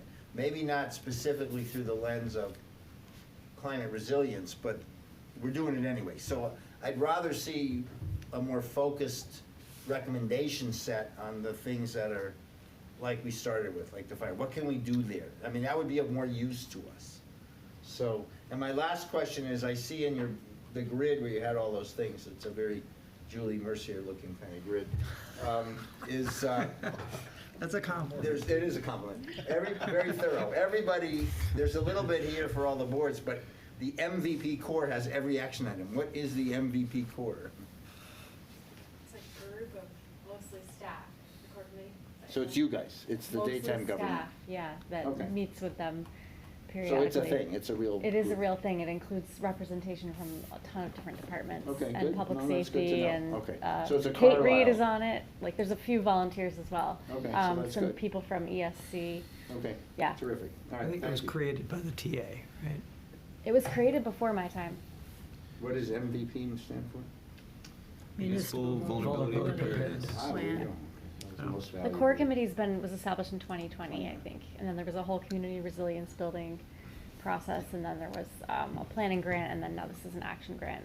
But it's not a public board or? It's subject to open meeting law. Oh, it is? Oh, I didn't realize Yes. that. Okay. Julie, for all these things, obviously, we're talking at a town level, but disasters are not restricted to town lines. And I know we've gotten some grant money. Yep. For some or all of these things, is there additional grant funding? Where's the state fit in all this in terms of supporting towns in taking some of these actions? Or is it more of a, here you go, guys, figure it out? There's a lot of money. Will we remain eligible for the money is the big question on my mind related to MBTA communities. Oh, right, well, okay. But Yeah. there. There's a lot of assuming money you're- to support. Assuming the state's not suing us. Right, or withholding funds. Or bringing the hammer. Better get in line, they got, was Um, it Newton or? But so the state, No, the not state Milton, is the next supporting grant programs Yep. that support specific areas or in general. Especially recommendations that come out of a process like this, for Yep. sure. It Yeah. would be helpful to, at a high level, understand what potential funding there is there as we have some of these other discussions. Yep. That would be helpful. Well, thank you, Ellie and Gabriella. This was really helpful and informative, so we'll look forward to having you back here and getting an update on where things are. Thank you very much. All Good right. to see you. Thank you. Thank you, bye-bye. Bye-bye. All right, Thank so moving on, thanks, Julie. We are going to talk about the annual town meeting warrant article review. I think we are going to talk the Estrie Road next week, right?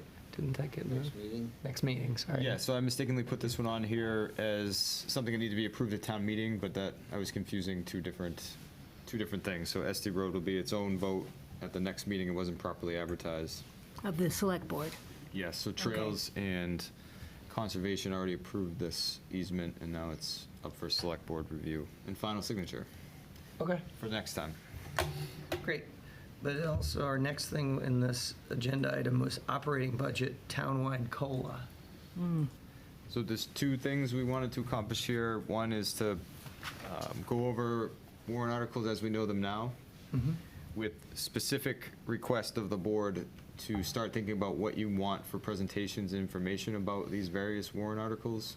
There's a lot of meat to a lot of them, and we have time, but it's obviously disappearing quickly. So wanted to go over them and just see what you wanted for further information, and then Scott actually asked for time to talk about townwide COLA based off budget discussions at the Finance Committee. So I'll start here, so we can move along. The consent agenda typically runs through warrant Article 8, which is the wage and classification plan. So on the consent agenda, you have the town reports, your town elected salaries, which is now down to just the Board of Assessors and the moderator. You have the actuary study for OPEB. This is just an annual, you put aside money annually to make sure that we are constantly evaluating our OPEB fund. The authorization of Chapter 90 spending, PEG spending, and then you have to annually authorize revolving funds for the town, and then vote on the town wage and class plan. So that's the first 8. So then, you're very familiar with the operating budget. The capital plan, there is more requested in the capital plan than there is money above reserve for you to pay for the capital plan, assuming there's no other warrant articles or additional requests, which would seem unlikely, as people are looking for money. So my question for you on the capital plan, answer it tonight or not, is the Finance Committee is scrubbing the capital plan and will come with a recommendation, but what will you need in terms of information about the various capital that's been presented? And it is very similar to the presentation in the fall, so this isn't the first time you've seen it, but you haven't seen or recommended the individual items. Probably. Is there a list of that in here? Or it's no, separate? We haven't seen it. It's in the draft one budget. Got it. I mean, I think seeing what's recommended, what's been called off, and a brief explanation for why it is, because obviously the main concern would be that we don't fund something that we, for other reasons, should be funding, and maybe we have a different perspective than FinCom on an item. I'm sure you have significant input into this, though. But understanding the prioritization at a high level, the prioritization, I think most of these things will be self-evident, and some of the rationale for why some things may have been bumped down or bumped out, and just some assurance that we're not creating a bigger problem down the road by pushing something out a year, i.e. maintenance or something to that effect. That's what I would want to see, instead of, not necessarily an argument for each item, but just a high-level review of how the prioritization was done. I don't know. Do we we normally don't call out the capital item, it's just the operating budget? No, the capital items will be its own article. I don't need a detailed discussion on every item, though, for us, for the select. Are you talking about for our discussion here? Eventually, you're gonna have to recommend this capital plan. I just wanna know what Yeah. you need to feel comfortable about doing that or not, I guess. Because you cannot. Doing it or not. And for us Supporting taking a it. position Supporting it. on their capital, Oh. on their items. So I that want to they- make sure we don't, all right, so let's make sure that we're clear. The purpose of this chart and your question is what do we need in terms of information As to a select support board. or not support? Or understand. Okay. all right. And it could be, I send you a report to, we have people come in and present to whatever it is you need for, there's a lot of articles here, so. Right. So I want to make sure we don't work at cross purposes. On Thursday, we're meeting the TMSC's meeting, and we're moving to the new phase of prepping now for the meeting, right? So closing the warrant early was the recommendation. Looks like it's going, that's good, that gives us more time, So one of our pivot, we're gonna, this is a little out of turn, but I think it's germane to the point. We're gonna close off like the data gathering, and we're gonna refine our things, but I looked at it this week in preparation, and the overwhelming, sentiment, besides what time of day and what day it is be brief. There may Right. be mantra, right? Be bright, be brief, be blunt. I mean, people they want to get the information ahead of time. They want it crisp. They want it to move along crisply and tell me what's important. So as we may need more to, weigh in, but as we think about what's needed, I mean, the committee will decide, but I think where we're going with our plan is to go back to each of these proposing entities and say, what's your marketing plan? What's your pre-read? Help them work that out. And Yeah. then the reason I'm bringing it up now is, I think in keeping with that will flow obviously to us. So Yeah. we can help them. I think we need the same thing as everybody needs, right? Yeah. We need enough pertinent information that we can make a decision. Ours may be a little bit more complete because we've got to analyze things. But I think we should kind of keep that lens in mind as we go forward and encourage these boards to do exactly what we're asking. Put the important stuff up front, say it in a way that's easily understandable and doesn't take forever to, so, just want to say that. So I wanna be helpful here, so I'm gonna give the quick one sentence on each of these, and Yeah. then maybe we can talk about which ones are more interested in you than others. So just talked about the capital plan. The fire truck, we discussed during the budget presentation. The fire truck that was approved last year, prices have gone up to the point where we need to authorize additional borrowing or not buy that truck. Stabilization is just a placeholder for additional savings if necessary. The MFC article is called out here because they typically ask for building maintenance to be rolled up into an article under the MFC's control. TA bylaw, you're familiar with. Conscom put a placeholder in for a wetland bylaw. Pretty significant bylaw change, and I'm not following any more about their work than just they asked for a placeholder. The treasurer is looking for a couple things to be considered. First, what to do with tailings to make that process more efficient. She mentioned that in a meeting with you. Also, some minor investment changes. So some of the, what we call medium movement funds would be able to be invested if we adopted certain Mass General laws. So try to take advantage of investing in interest. And then increasing the demand fee for people who are late with their taxes. We have a very low demand fee, so she would like you to consider increasing that. Can I interrupt you? Remind me, tailings is what? Tailings is uncashed checks and how we can process those more efficiently, get them off Didn't the we cover books. that already at some point? Policy. We had We had a policy, Yeah, right? we had a presentation on it. and- Is it needed to the town? Isn't it already a policy? To change that, we would need a town meeting vote. That's a brief presentation. We don't need, very, we don't need all. mechanical. All right, I've mislabeled it here, but there will be a conservation restriction and/or easement coming to you for the Davis land potentially. So this is a placeholder. This is the. This is the number AA? 17? Or the 18? Oh, transfer CR11? So this is part of my confusion from today. So ignore the language. This is the Davis land and how to process our interest in that land when it might be sold to the state. We talked about that briefly. Okay. That's the Okay. Great Brook. These are probably meetings in of themselves, but the AA bylaw and its various accessory apartment bylaw and its various proposals and changes. And then MBTA communities, as you know, is more likely than not moving to the fall, but the planning board has put in a placeholder for consultant work to help with that MBTA communities work. The state's not giving us any money to, There is some, I'm Is there? actively trying to get more, yeah, on Good. two fronts. I'd like, I mean, Yeah. they should. Julie has secured a lot of money to assist in this effort. Yeah, we haven't paid anything so far. Okay, good. Great. Two of your own creations here, the fire station design. It's alive. If we can get that work done in time, there'll be an ask for fire station design money, actual design, not this initial feasibility study.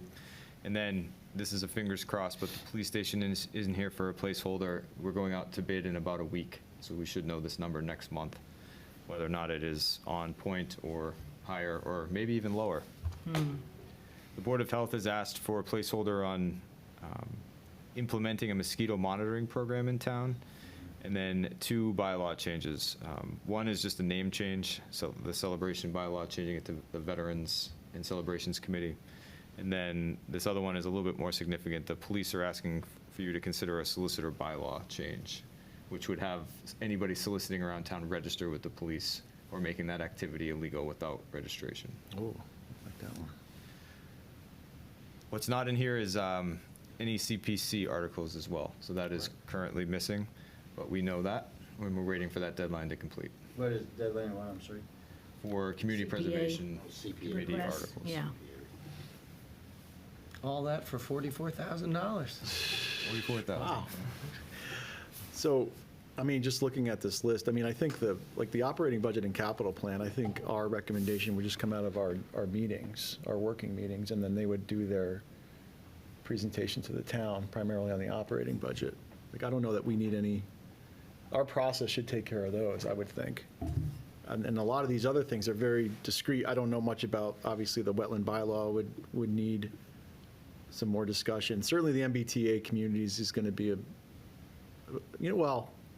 it's just money for the, it's gonna not go for to the this town fall. meeting. Yeah, the real discussion Yeah, will be in the fall. in the fall.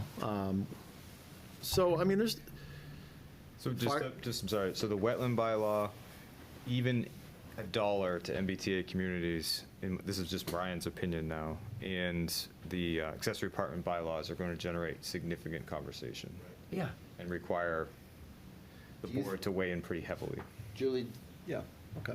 I take it from your timeline yesterday that MBTA stuff is you're gonna struggle even to get it into the fall, based on that fairly aggressive. There's a lot of work to be done. A lot of work to be done. ADU, it wasn't as clear to me, but it seems like there's also a lot of work. There's a lot of work to be done in the shorter packet. So is that also maybe gonna get pushed to the right?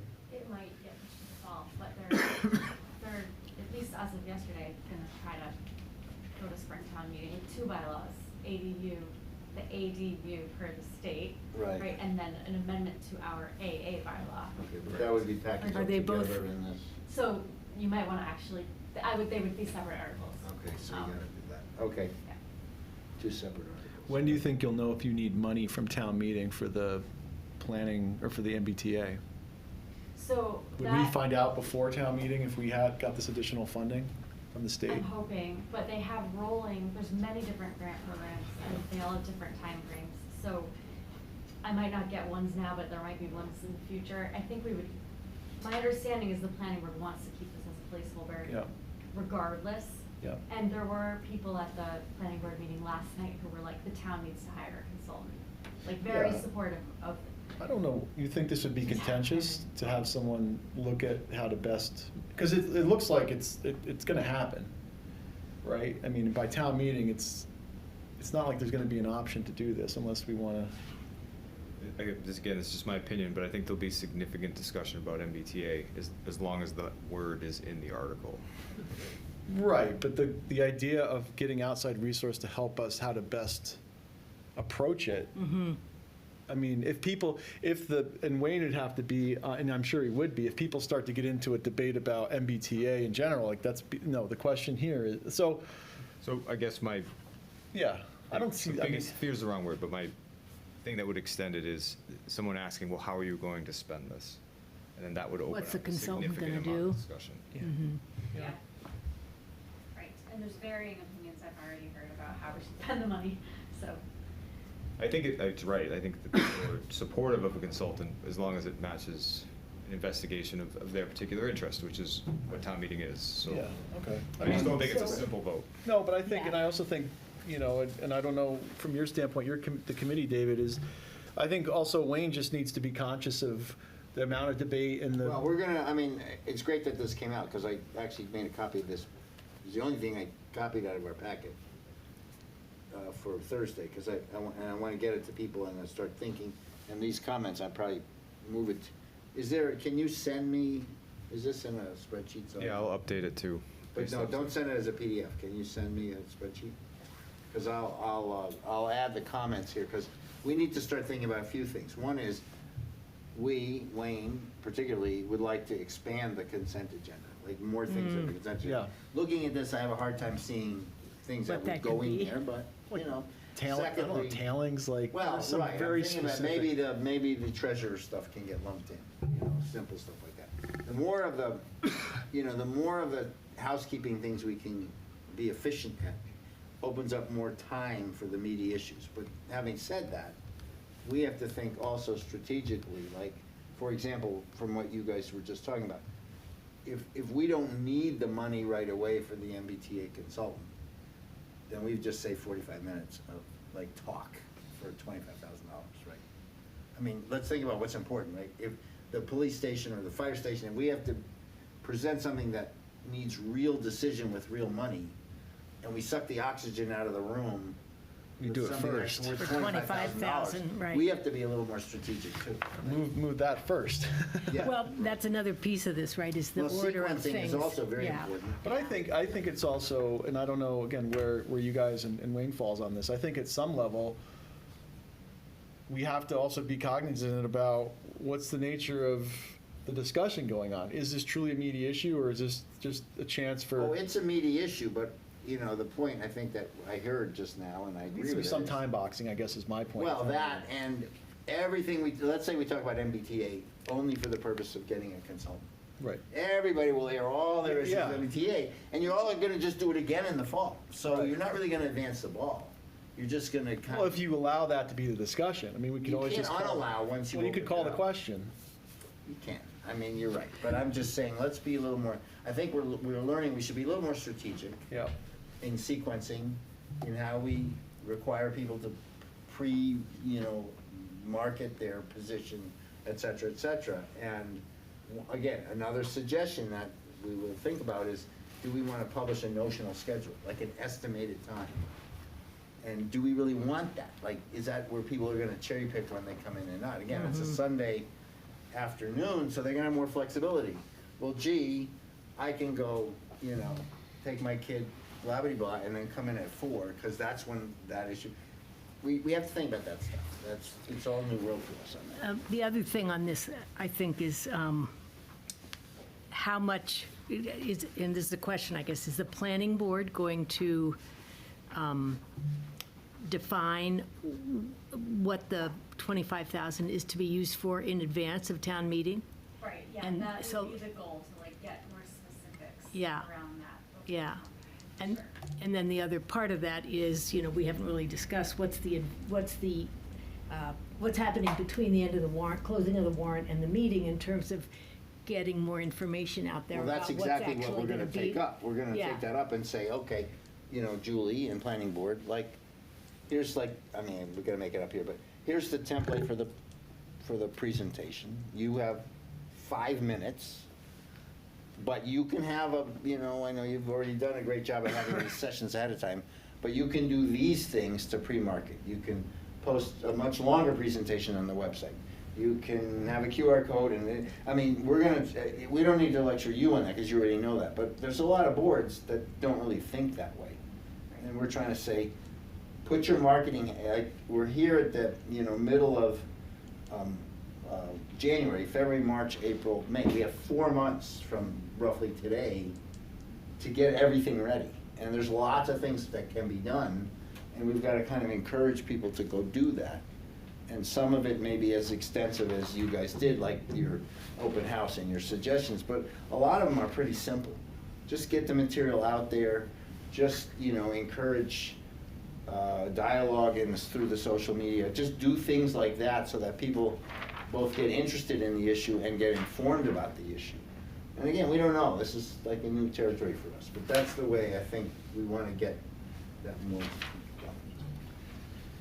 So you have about 6 meetings until town meeting, so I would ask that you take a look at this list and make sure, work with the chair to identify any additional presentations, information you need so that you don't feel rushed at the end to make a recommendation. I just wanted to get this to you as quickly as possible. COLA. So the FinCom met with all the departments last week. I sat in on most of them. I know, Travis, you were there for most of them. We also have, as we know, different collective bargaining agreements, negotiations going on, and a common question that's raised in all this, and certainly with FinCom, now assembling the budget, is what's the town COLA? And most of the budget's presentations do not include COLA, some do, projections of COLA, all these other things. But I think it would be helpful, if not tonight, to vote on a COLA, to maybe set an expectation of what we think an acceptable consideration range is for COLA, because depending on who you talk to, people think, I heard the number of, say, oh, well, what's it going to be, 3%? And, that's a high COLA. So I wanted to discuss that tonight, just to get a sense of where the select board feels about that. And I also wanted to see if Ryan had a recommendation. I do know the Social Security COLA adjustment next year is 2.5%. So that's obviously an important data point.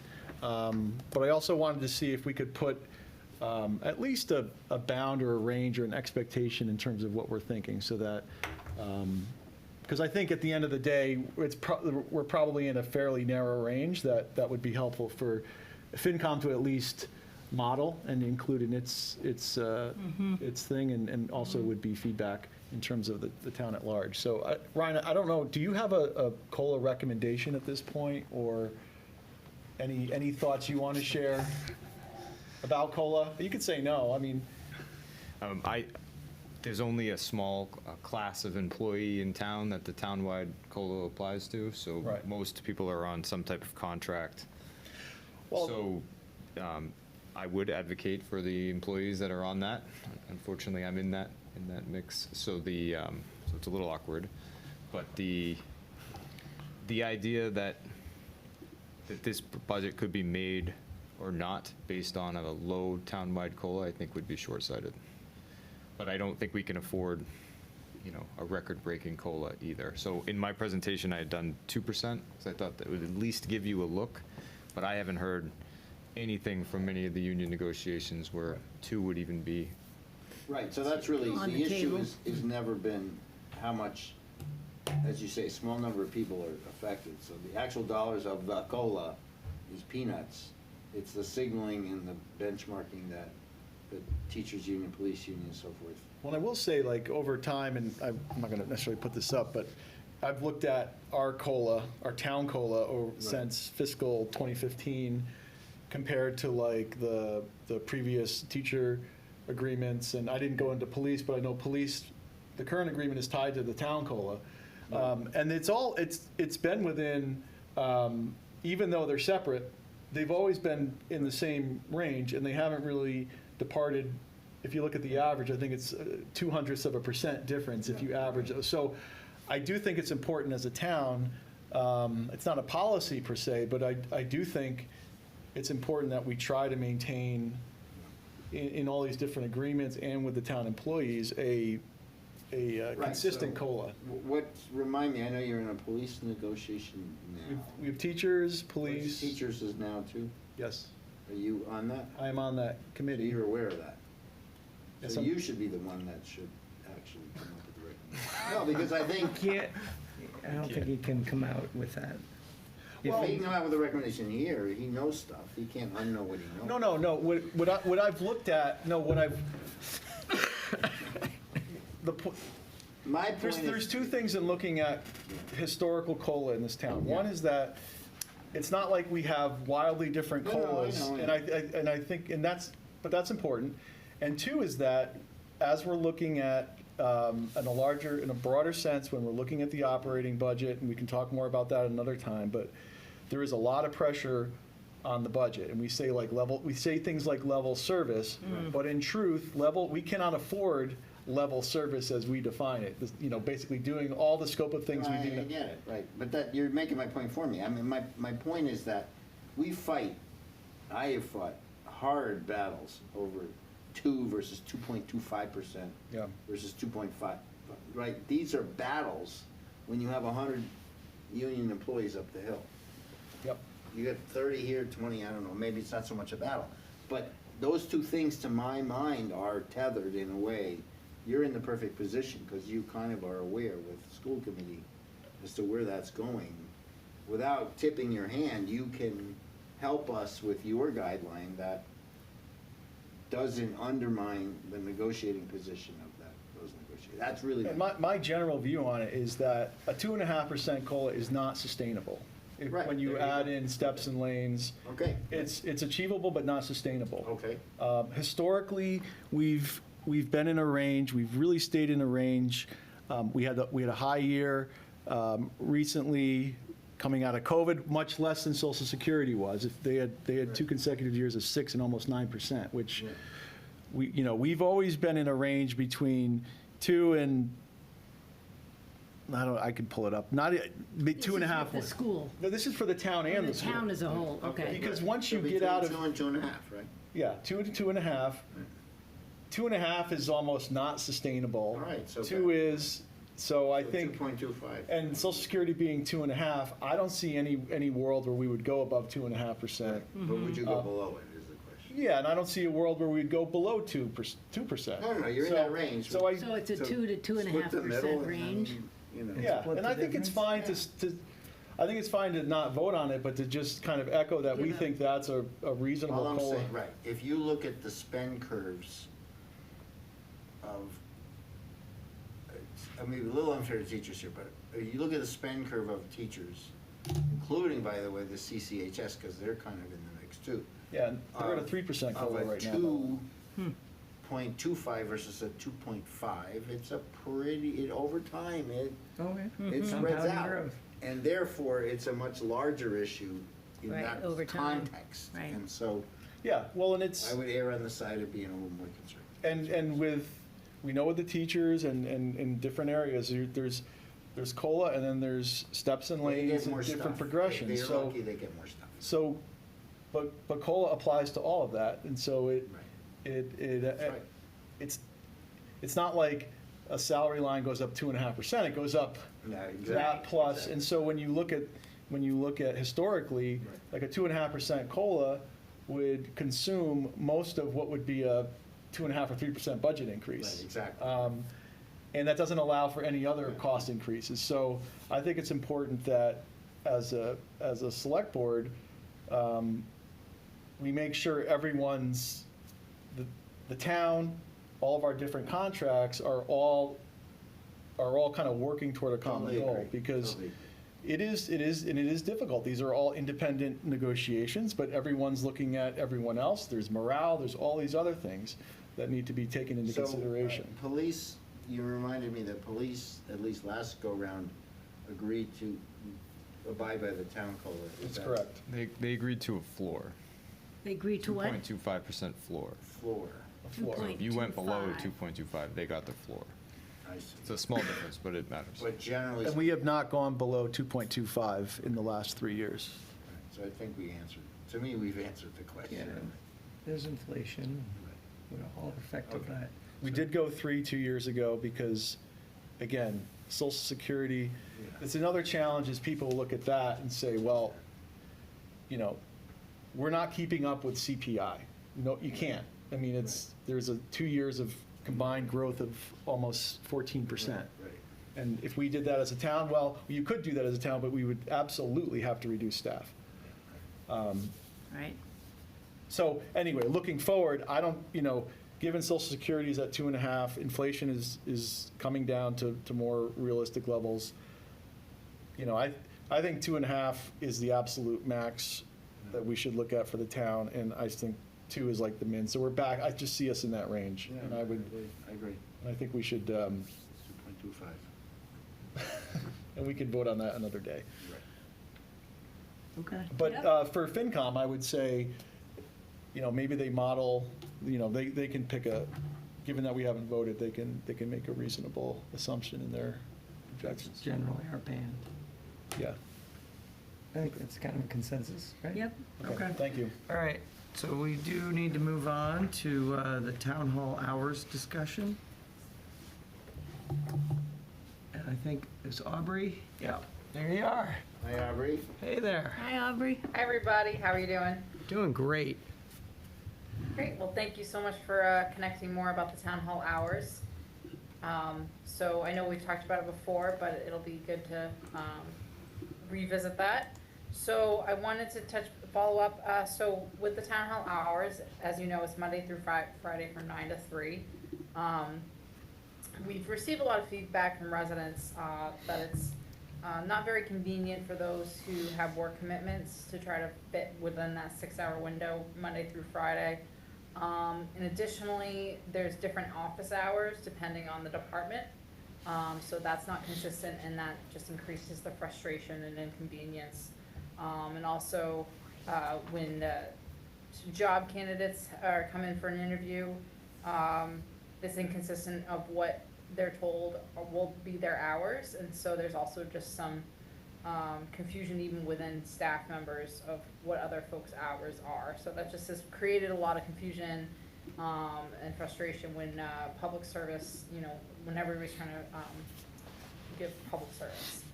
So what I've been collecting some data from surveys from residents, from staff members.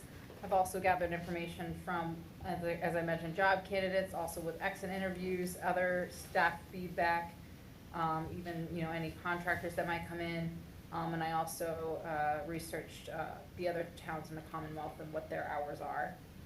I'm trying to make sure that when we are trying to recruit interested staff members, job candidates, that they, there might be some incentive on a good town, good office hours for them to increase interest. One of the solutions that I would propose is to make a half day on Friday. The main reason for this is that most towns in the Commonwealth are now on half days on Fridays. This would allow longer hours from Monday through Thursday, and either that's the same all 4 days or have one extra long day. That's kind of divided what other towns do across the Commonwealth, but that just makes it so makes more accessibility for residents to come in a little earlier, a little later after their work hours. And then if they still need to come in on a Friday, they still have Friday morning as an option. This also can help be consistent for the department. So if there's any deviation from these new hours, it has to be formalized and approved, and so that everybody's on the same page on what those department hours are. One of the main examples would be the COAHS for van drivers, and for their events, they might still fall on Friday afternoons. So there still would be need for flexibility for those staff members. So what I'm looking for is what the next steps might be for the select board, what you would like to do. So, you know, if we went to implement new town hall hours, we'd have to make sure that the messaging goes out to the town. That also means, as I've mentioned, the tax collector would need to know for the tax bills to make sure that that's reflected appropriately. And then if there's any deviation for any of the departments, that we know ahead of time and can advertise that appropriately to staff members. And like I also mentioned, with trying to recruit new candidates, it would be fantastic to offer half-day Friday as a reason to come to Carlisle. It's definitely been challenging to recruit. I know I've mentioned that several times recently, so this would be very helpful because that would also match the surrounding communities of what their hours are. And I'm just happy to answer any other questions and, you know, what those next steps might look like. So Aubrey, yeah, I appreciate all the data. So questions are, you didn't in your options offer up being closed on Friday, right? So I assume you guys Sure. talked about it and feel like that's too long of a gap, 3 days, where we can't get stuff done. So I'll say for the options that I provided, that was just more reflected on the majority of the towns in the Commonwealth. But I definitely think it's absolutely an option to consider. Well, I'm looking at all these towns, so it's related. Let me go through it and then you can circle back. So the companion question is 6 o'clock. I like it that one night is late. Is 6 o'clock late enough? I Yeah. know a lot of towns are going to 7 or even 8, because people, maybe 6 is still a struggle to try to get. So again, the reason I'm bringing up the Friday thing is also, if you're gonna make like a really long day, you gotta give somewhere. So, I think, I also like the 8:30. I think that makes sense. Like 9 is too late for people to have to get places. Maybe even 8, maybe one morning really. So those are I like the approach. It's just the question of the details.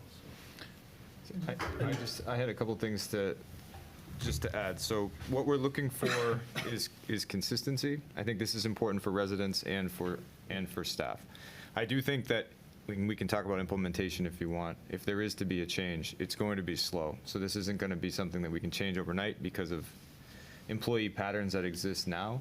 But over time, as employees are replaced, you would have consistency. Accountability is also something that people don't necessarily think about. So 99% of our employees are extremely accountable, but every once in a while you get an employee who can take advantage of an hours situation in order to not be accountable. And if you don't have anything to base it on, any policy that is consistent across the board, then it can be difficult to enforce. And then, yeah, David, you brought this up. It would be my recommendation, maybe not now, but at some point, that we are a 4-day work week. There's a couple reasons. We are in an arms race with the people around us, and it's not the town's fault or the residents' fault or the select board's fault, but there isn't an employee here that really can afford to live here if they were to move here now. So we're drawing from the area, and everybody in the area is in an arms race to pay employees and steal employees. So we are uniquely positioned as a small town to be the one in your advertisement that can say, hey, it would be nice to work in Concord, but here you get to work 4 days a week rather than 5. And that would attract certain employees who would like that quality of life over, say, $1 or $2 an hour. So it is a way of controlling And costs. on that, let me just stop you there. Generally, you would say that would be a Friday or a Monday. In other words, what they want is a 3-day weekend, as opposed to, say, Wednesday or something, right? Correct. Yep. Okay. So I do think we're going to pay, you know my feelings on the next 5 to 10 years in terms of recruitment and retention. We're going to pay for it somehow. It's either going to be salary or insurance benefits or some type of But flexibility. in that, again, let's say we pick Friday as a closing day, you're still going 35 hours, right? Yes. You're just spreading it differently. That's another thing. We are a 35-hour work week, so I know 8:30 to 4 doesn't seem like a big expansion, but it is from 9 to 3. And it does fit into. Well, you look at these other towns, there's a lot of them. If you look at all the towns that are, say, closed on Friday, there's a pretty consistent pattern of, 8 to 4, and then one long day, right, something like Well, that. So- and most of them seem to have a Friday for partial day. Well, yeah, but Half-day if you Friday. go, Half-day Yeah. if Friday. you go the next The layer, summary, if really what Ryan's saying is to win the retention war, the recruitment war, you want to go the extra step of saying, actually, you get a 3-day weekend. I mean, that is very attractive. And if we decided to do that, I'm saying the pattern of the towns that have done that is 8 to 4-ish and one long day, 7, or, really. So again, I go back to my opening question, which is, do you believe, based on the citizens' need for service, that the 3-day block where you cannot go to town hall, is that okay? You have to get it done by Thursday, or you gotta wait till Monday, basically, if you're a contractor or who knows what. So now you're going to get into my theory of government, but for the next 5 to 10 years, I do think that you need to be sensitive to the use of town hall for populations that need town hall in order to execute their business, pay Right. their taxes, Right. access services. But for non-public safety and non-resident services offices, so you're talking recreation, council on aging, and your public safety, you'll always have a need for more hours, but all the other core functions of the town, in 10 years, there won't be anyone coming around town hall. Everything's People will be online. accessed online and et cetera. So maybe you don't go to the 4-day work week in 2025. Okay. It's going to be so glaringly obvious in 5 years that you should, that, But why not be proactive then and just accelerate? because it takes time to convince people of these things. Okay. People need to So, make plans to change that, right? You still Make need that to change. post, like the Yes, town we clerk plan to needs to take Friday post. And No, but eliminating a going day to later. post would be Childcare. challenging if these boards and committees want to meet. So you think that that's going to go online and be a thing that we could post electronically? In asking for all forgiveness from boards and committees, that extra day to post is a convenience. So if you are consistently posting your meeting 48 hours in advance of your meeting, you should do it earlier. So it's more of a training thing. So there's very few examples of needing to emergency post within 48 hours, except for all of the volunteers I love that just kind of forget and post at the last minute. So it's not a problem for staff, it's a problem on the volunteer side. But you can post electronically on the town website, and that counts. But only if the town hall's open. Which is But- probably but gonna meaning change. Right. But can you change that? The state will, just not yet. So, I mean, a question I would ask, Ashley hasn't been here long enough, but of course she was at another town. But I would ask Ashley and Alana, how much posting activity happens on a Friday? I bet you not a lot. So we know because when one of our interns was here, they weren't great with the website. I would say it if he was here. And so Gretchen was the backup. So I knew when we were posting things or not, and it was very minimal. Right. On Friday. Talking over the course of those 2 months, half a dozen postings or so. Yeah. So, I mean, and I guess my question is, and I like the summary of other community hours, which is above that, and obviously, the most popular is the half-day Friday with one late night. It's an effort to get to a change. Obviously, the nice thing with that approach is you can see how many people are using the late night and how much is going on a shortened day and Friday, and is there any casualty in service to that? And then if we find, hey, everyone loves the late night and we're not getting a lot of traffic on Friday, it just lets you take that next step. Yeah. How much is, let's put something in, make a change, see how it goes? Yeah, sure. Does that make, but is that, but then that's, the expectation is you might make another change, and is that hard to do, or what would your preference be? Because I would say just go forth with this gives the most interesting data in terms of one late night, shortened Friday. You kind of see how it goes, and then it's a less of a step to go to your 3-day weekend at that point, if you're already in a half-day Friday. Is that your preferred approach and Aubrey's preferred approach? Well, I'll let Aubrey speak for herself. I think the only people that truly care about the hours are the volunteers and the employees. I think most people come to town hall once or twice a year. And if there's a set and consistent schedule, then, Yeah. then there'll be an adaptation. But I think your approach is sound to test something. I don't think it would be a radical change for the employees. The employees, it's difficult to implement. But for residents, we see the same people over and over and over again. But what about, I'm not as concerned with residents as I am contractors, people that have to actually Yeah. come here for something, get something done, and if they can't come for 3 straight days. I think is that that's a an issue? legitimate, I think that's a good Well, concern. let's go to the half-day Friday, and they can get here, and, Right, they'll get- and they'll then, get- there must be more. and you do the late Contractors are night, all and you morning- see. Morning guys anyway, right, so. yeah. And you see what the I- behavior is, and if it I doesn't would- work, you change it. I know that's Sure, and I hard. would just mention that the staff that work with contractors the most didn't raise any flags or any concerns about this. So I will mention that in the surveys and other times I've asked about it. So I think that was a Well, I good mean, if you sign as believe in well. crowdsourcing, I think you got Scott's giving you. Well, and you're not gonna know, you're not gonna know until you do one of them. No, but I mean, Right. if Yeah. 75, Oh, yeah. if 44% of the towns have done it, Yeah, they didn't do it in a vacuum. no, Right. So it must be working for them, so I agree with that, that makes sense to me. except for and we're saying regular hours, the second most popular one we wanna change from, so if, Yeah, but that's a pretty big gap, right? I mean, a No, and you lot of look- towns, more towns have done it than. no, I know, and you look We at, still well, have regular. like, yeah, and then there's still a lot of towns that haven't done the closed Friday, so, I don't know. I would say move forward with the half-day, late one, But I would like to, I'd rather clip an hour somewhere, like have a 8:30 to 3 on one of the days and then have a 7. I Add really more feel to like, that long day. I think, or break that day up, but that doesn't help people, because where are they gonna go? So Yeah, that'd be weird. having, I don't know, but I'm guessing 7's more impactful than 6. Like, if you're not working at home, if you actually work somewhere and you have to commute back, 6 is a tough. Like, think about us, like, Right. I don't make 6, I wouldn't make 6 for a meeting. I struggle with 6:30 executive session, 7 o'clock, you struggle with. that's just, I think it's a pretty big test, actually.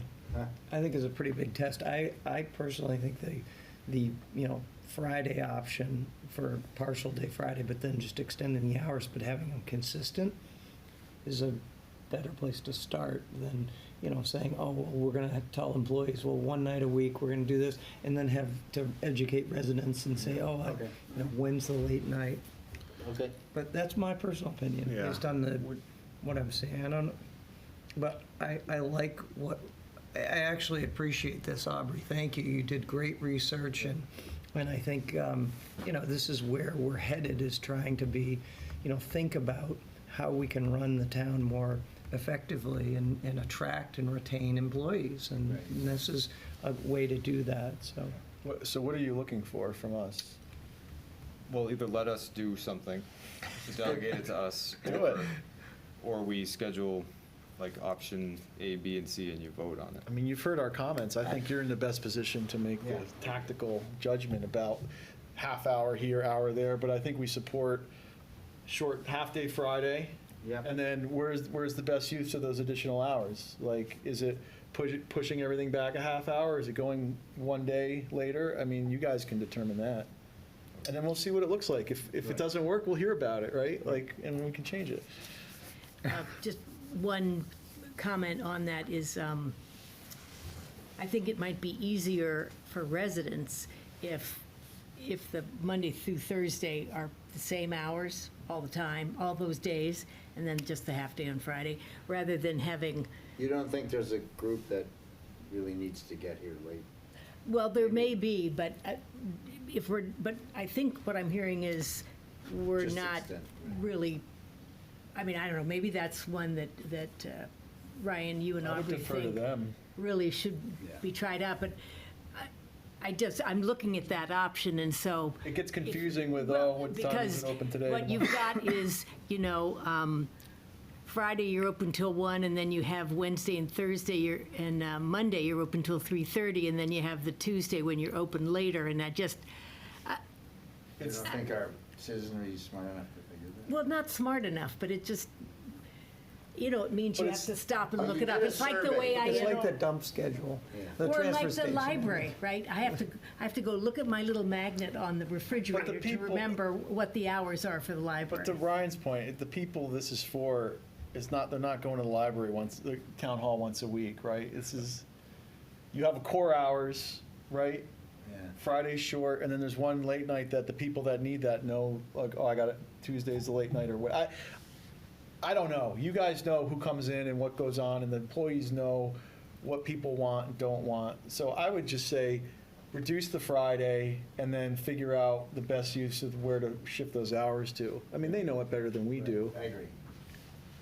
The only thing I'd caveat that, it fits with what we're talking about with the TA bylaws to, to delegate that, so we're not, but this is, forward-facing with the town, it's the interface with our citizenry, and I think it's important that we have some, oversight, and I guess we do, we're giving, Yeah. but I just want to be clear that, this is, I think, more important than we think. Maybe it won't be, maybe no one will care, but. So Aubrey, you said in resident feedback, 61 residents responded, and they supported, very many.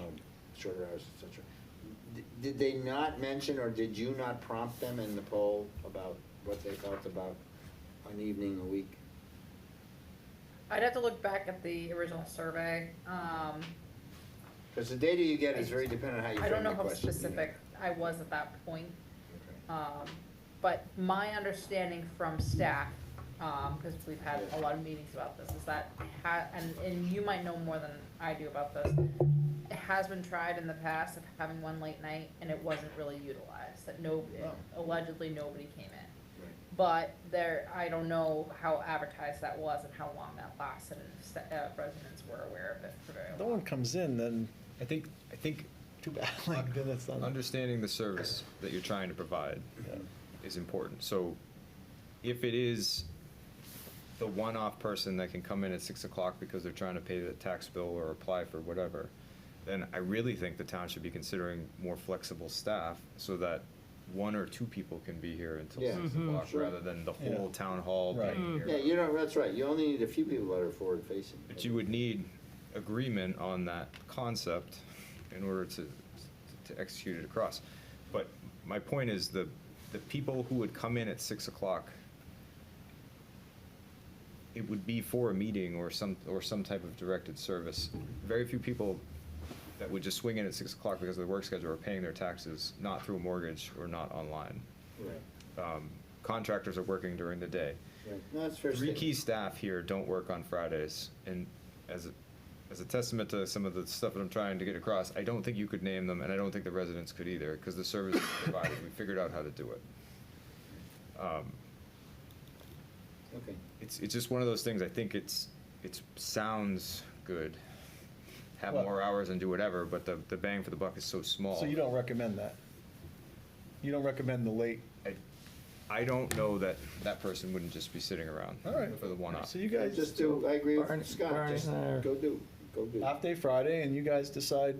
It sounds like you think a more regular, 8:30. like more consistent hours. If that's what you think would work best, then I would support that. Sure. There's one other comment on this, sorry, but I'm just looking at topic, right? It's fun. the data on, I guess it's where you have the Yeah, summary the of summary. community hours. So if I'm reading this right, 95 of the 172 communities have a late night, which is it's more than half. Yep. And I don't know if there's an opportunity to, like, check with are there some towns on here that are like us, I mean, roughly, that, it'd be interesting to know what are people coming in on those late nights, and what are they doing when they come in? And is there any, but I don't want to add a lot more work, because this is a lot of data that I know you've already collected. And if Ryan, you and Aubrey are comfortable with the, I guess we're Option calling it option one? Yeah. Right? Yeah, I'm fine with going ahead with that, and let's see what happens. It's not, we haven't heard from residents or business people clamoring for a late night here, so. Yeah, I think the biggest thing is consistency, right? Like 9 to 3 Yeah. isn't 35 hours, and I think what I found from some of the resident survey responses is that they were unaware that we weren't just paying staff for 35 hours, but only working 30 hours, right? Ah. They were thinking that 9 to 3 is the only time that staff was in. So there's definitely some miscommunication with that, and so that so I think as long as it's consistent and residents are aware will be huge, because I think right now it's, the department hours, all that matters as long as you're covered by 9 to 3. So some might come in early, some might stay later. So eliminating that, huge, that's very different between each department, making that not so different will be huge for residents. I think. And also option- having them aware that we are Yeah. here for 35 hours. Yeah. The most And mad option people one get- is, I'm sorry, go ahead. Most mad people get is when one department's open and another one's not. Right. And they're So- wandering around the building trying to find Somebody. Yeah, they're Tell twell, them they wanna why. get everything done Right. at once, and they're Right. like, well, I was That's able to certainly pay this, but understandable. now I can't pay that, I needed this permit, or, Right. you It know. just makes the whole thing look disorganized. And it's also that person, I know this is anecdotal, but I could gather data for you, who says, I took a day off to come here and to And do do this this. function, you said you were open from 9 to 3 and this department's closed, why is this one open, right? So that consistency mattered way more than, Oh, yeah. Yeah, I agree with that. So The 8:30 to 4 seems. it's going to be and- when town hall is open and people can come in and do business. yeah. Okay. People do come in at 8:30 now, it's just their department they're going to may or may not be open. Right, And right. this won't necessarily fix that, or will It fix it? should. Okay. Even in cases where we don't necessarily have purview over the employee. Oh, good question. That is a good question, no, we would not. Okay.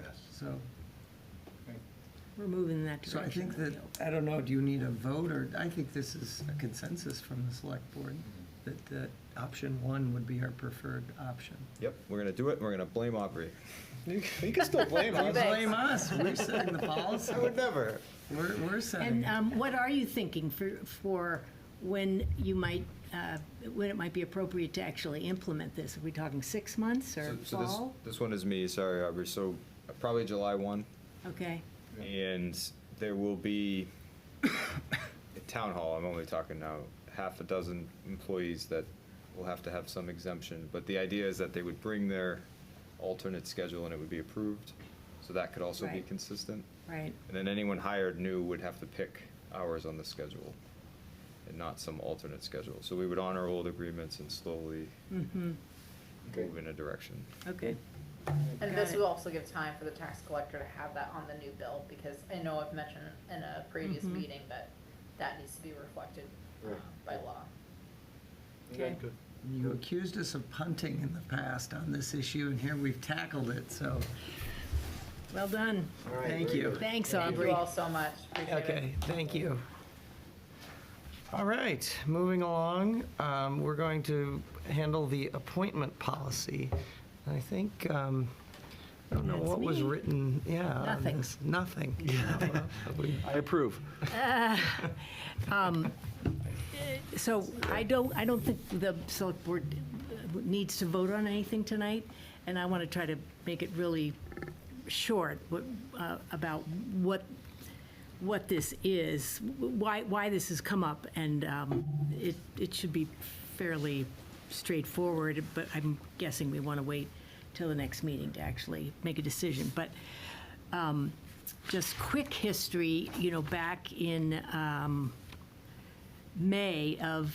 October of '23, we went through a process of, and Scott, you weren't on the board then, but we went through a process of defining the policy about volunteers and committees, and as a part of that, there was a section about the appointment of volunteers to serve on boards and committees in town. And then in last spring, when we went through the process as a select board of having boards and committees for the first time across all of them, based on the policy we adopted, they all had to submit to in this case, it was the executive assistant to the select board, the people that were currently on their committee that wanted to be, whose terms were about to be up and wanted to be reappointed, and then any new people they were recommending to go onto their board. And last spring, really was, I went back and looked at this, we, as a board, we had the list of all those individuals that came to us at a late April select board meeting, but I don't know if you remember, but the format of receiving that information was quite confusing and hard for us to sort of go through. So we asked for a different way of presenting that, and so we didn't actually vote on the proposed appointments until the last meeting in June. Till our last meeting in June. And the term typically starts July 1 for all those members. So one thing that came up was for some boards, in particular the COAHS, which starts some planning in the spring. But I think there were a few other boards too that would have preferred that we had been making those appointments at least a month earlier, if not more, so that people have time to come get sworn in, there's time to get up to speed, et cetera, et cetera. So what I think we need to think about then is when do we want to open up the process? And that means, when we open it up, it means publicity goes out through the various social media outlets and to the mosquito that says, these are the committees that, these are openings on these committees where somebody's appointment, their term is going to be up. So there are these available volunteer roles. Here's how you can express your interest, et cetera. So that date, and then committees and boards doing the work to say, oh, these two current members do want to be reappointed, this person doesn't want to be reappointed, and get that into the executive assistant, and then the cutoff for when people can put those names in, and then us getting that presented to us and us voting on it. So we can, I don't know if anybody has any general thoughts about timing, but that's what this is specifically about. It's not going back and changing the policy in So some my way. general comment Yeah. for this coming year, Yeah, we picked May 18th for town meeting. We're gonna be pretty busy. yeah, So we're not really gonna have time to futz around with appointments until after that. So you're anyway in the last month. Now, we could, if the daytime government can support it, because we can.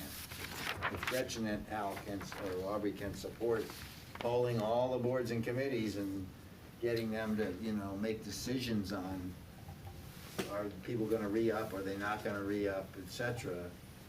And we could have that data ready right after the May meeting, then okay. But that's really the only way that I can see that being practical this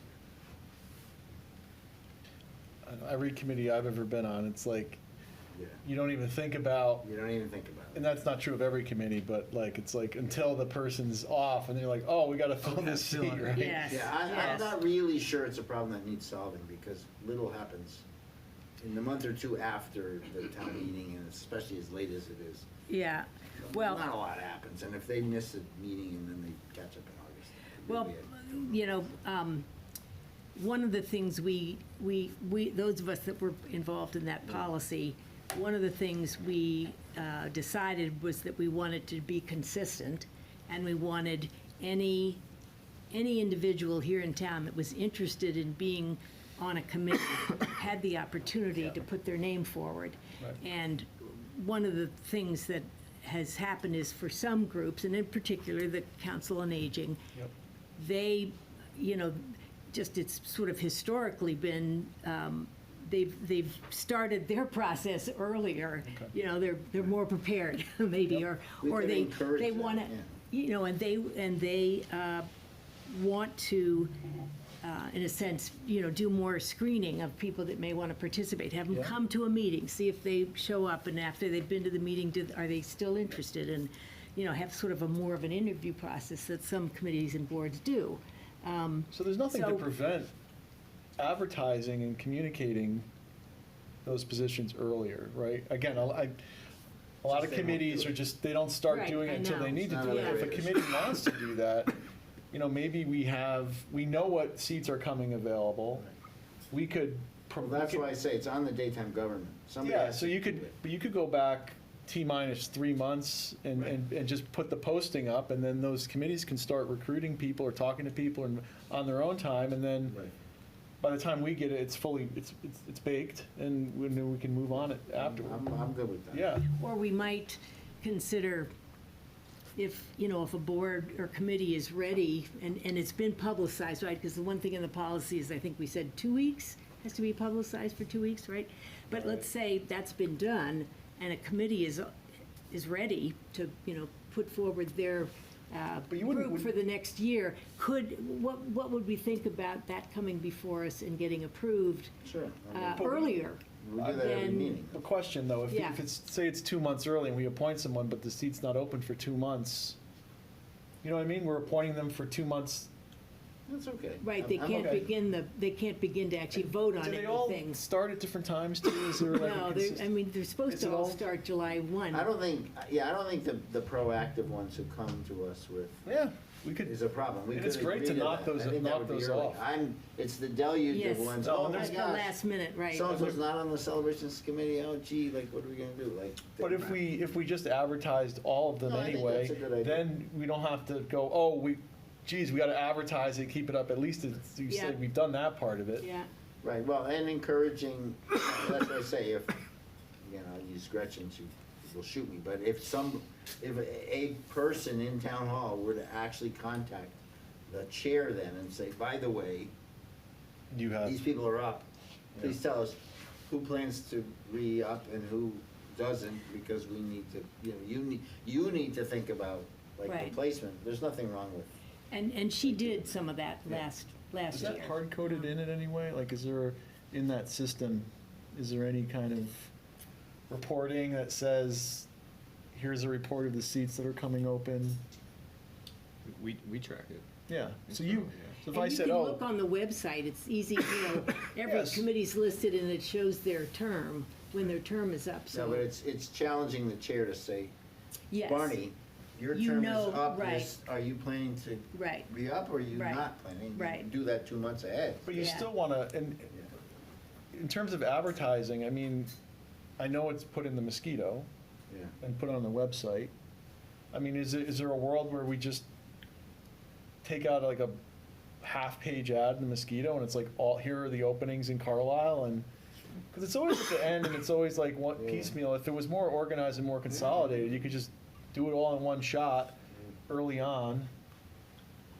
It would, and, I'm sorry, but let me just add one Yeah. other thing, and, one of the things we did in that policy is we said, if your term is ending, then you have to reapply, just like anybody who is interested in being on the committee for the first time, because we're trying to level the playing field so that if there's somebody out there that really wanted to get onto, the Recreation Commission, they wouldn't be, they wouldn't have to necessarily go to the meetings to make sure that people knew about them, right? They'd have a clear A opportunity. transparent process. A That's what we transparent want. process, right? Right. And they don't necessarily, we say, yes, we'd love to hear from committees and boards who you are recommending, but that doesn't necessarily mean that we would always approve that recommendation. Let's say there are 3 other people that want to, be volunteers on that committee that haven't been serving, but you look at their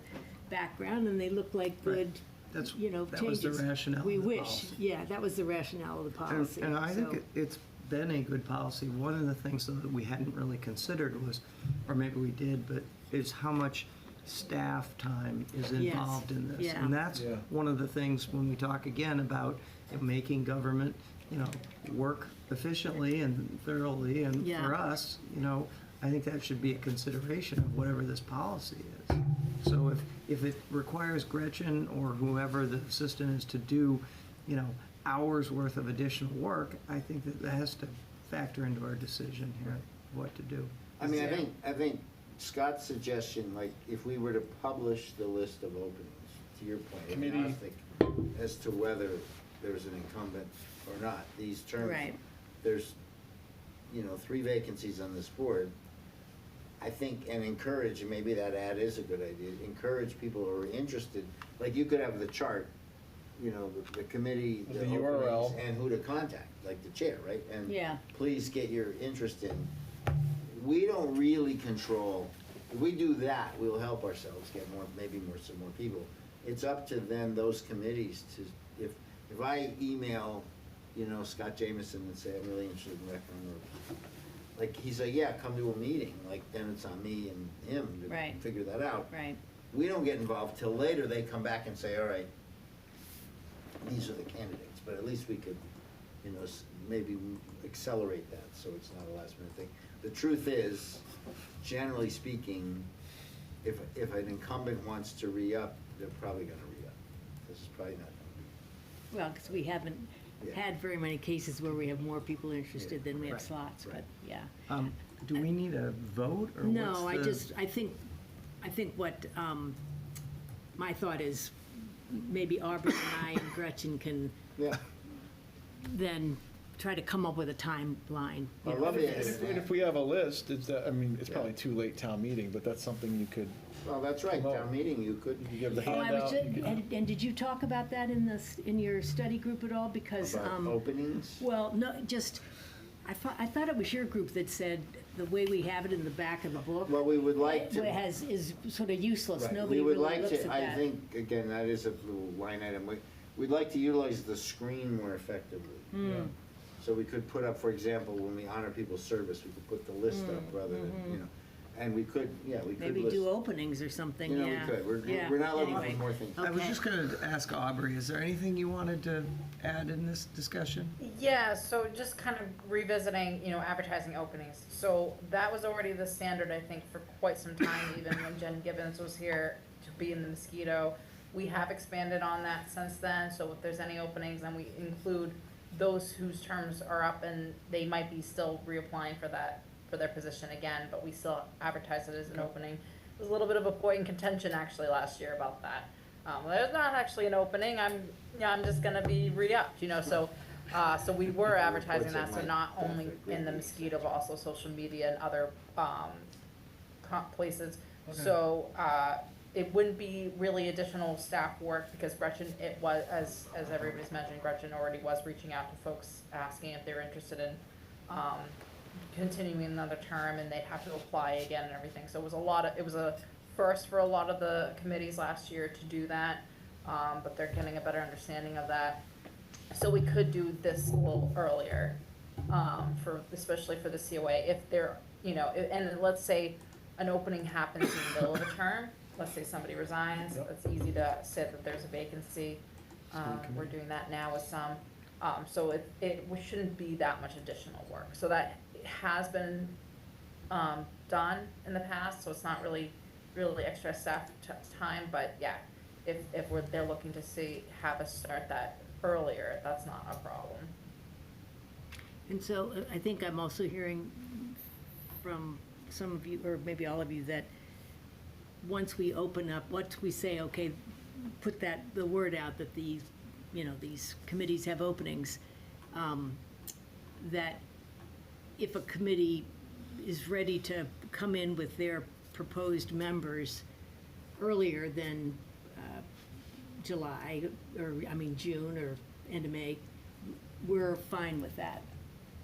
Yeah, And then they As long just as the- understand as long as they've met. they long as don't they get mark- to, and they don't get to, that, if it's a new person coming on, they won't be able to vote until July 1. Yeah, as long as the policy's transparent, so Yeah. that if I wanted to join some committee and I don't know much about it, and they say, well, I'm sorry, we've already voted, and they say, well, wait a second, I thought the policy is that, Yeah, you know, yeah. that's just about transparency and, Right. and about clarity of And- what we're and doing, fairness, yeah, fairness and yeah, following the yeah, rules. Yeah. Okay. All right. Anything else? Nope. Okay.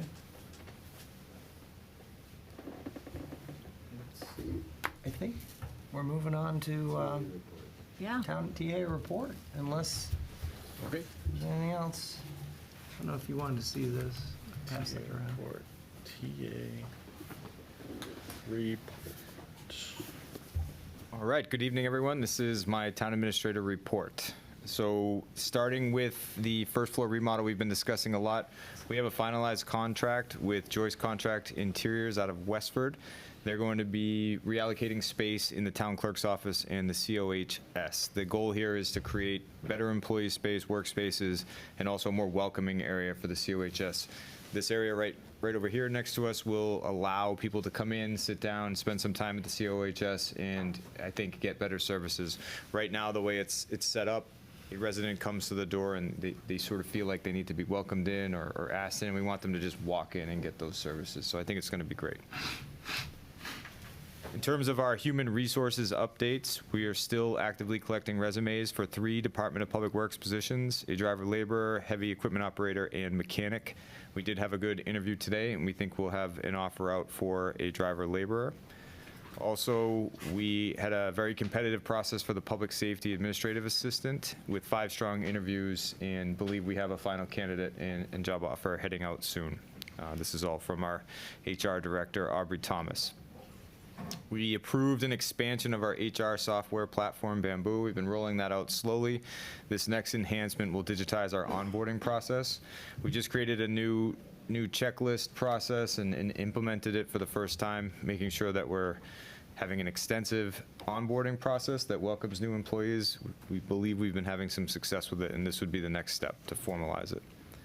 And then the employee review process, which I know is of importance to the select board, began today. Sent out the emails with self-assessments being due by the end of the month, and then the formal review process finalizing by February. If you remember, I was a little late with this process last year, so we're going to get it done by the end of February this year. For your budget update, the Finance Committee recently concluded their marathon review sessions. Those were very fun. They examined the department budgets over 2 nights, and it allowed every department to come in and advocate for their particular needs and requests in the level services budgets they presented.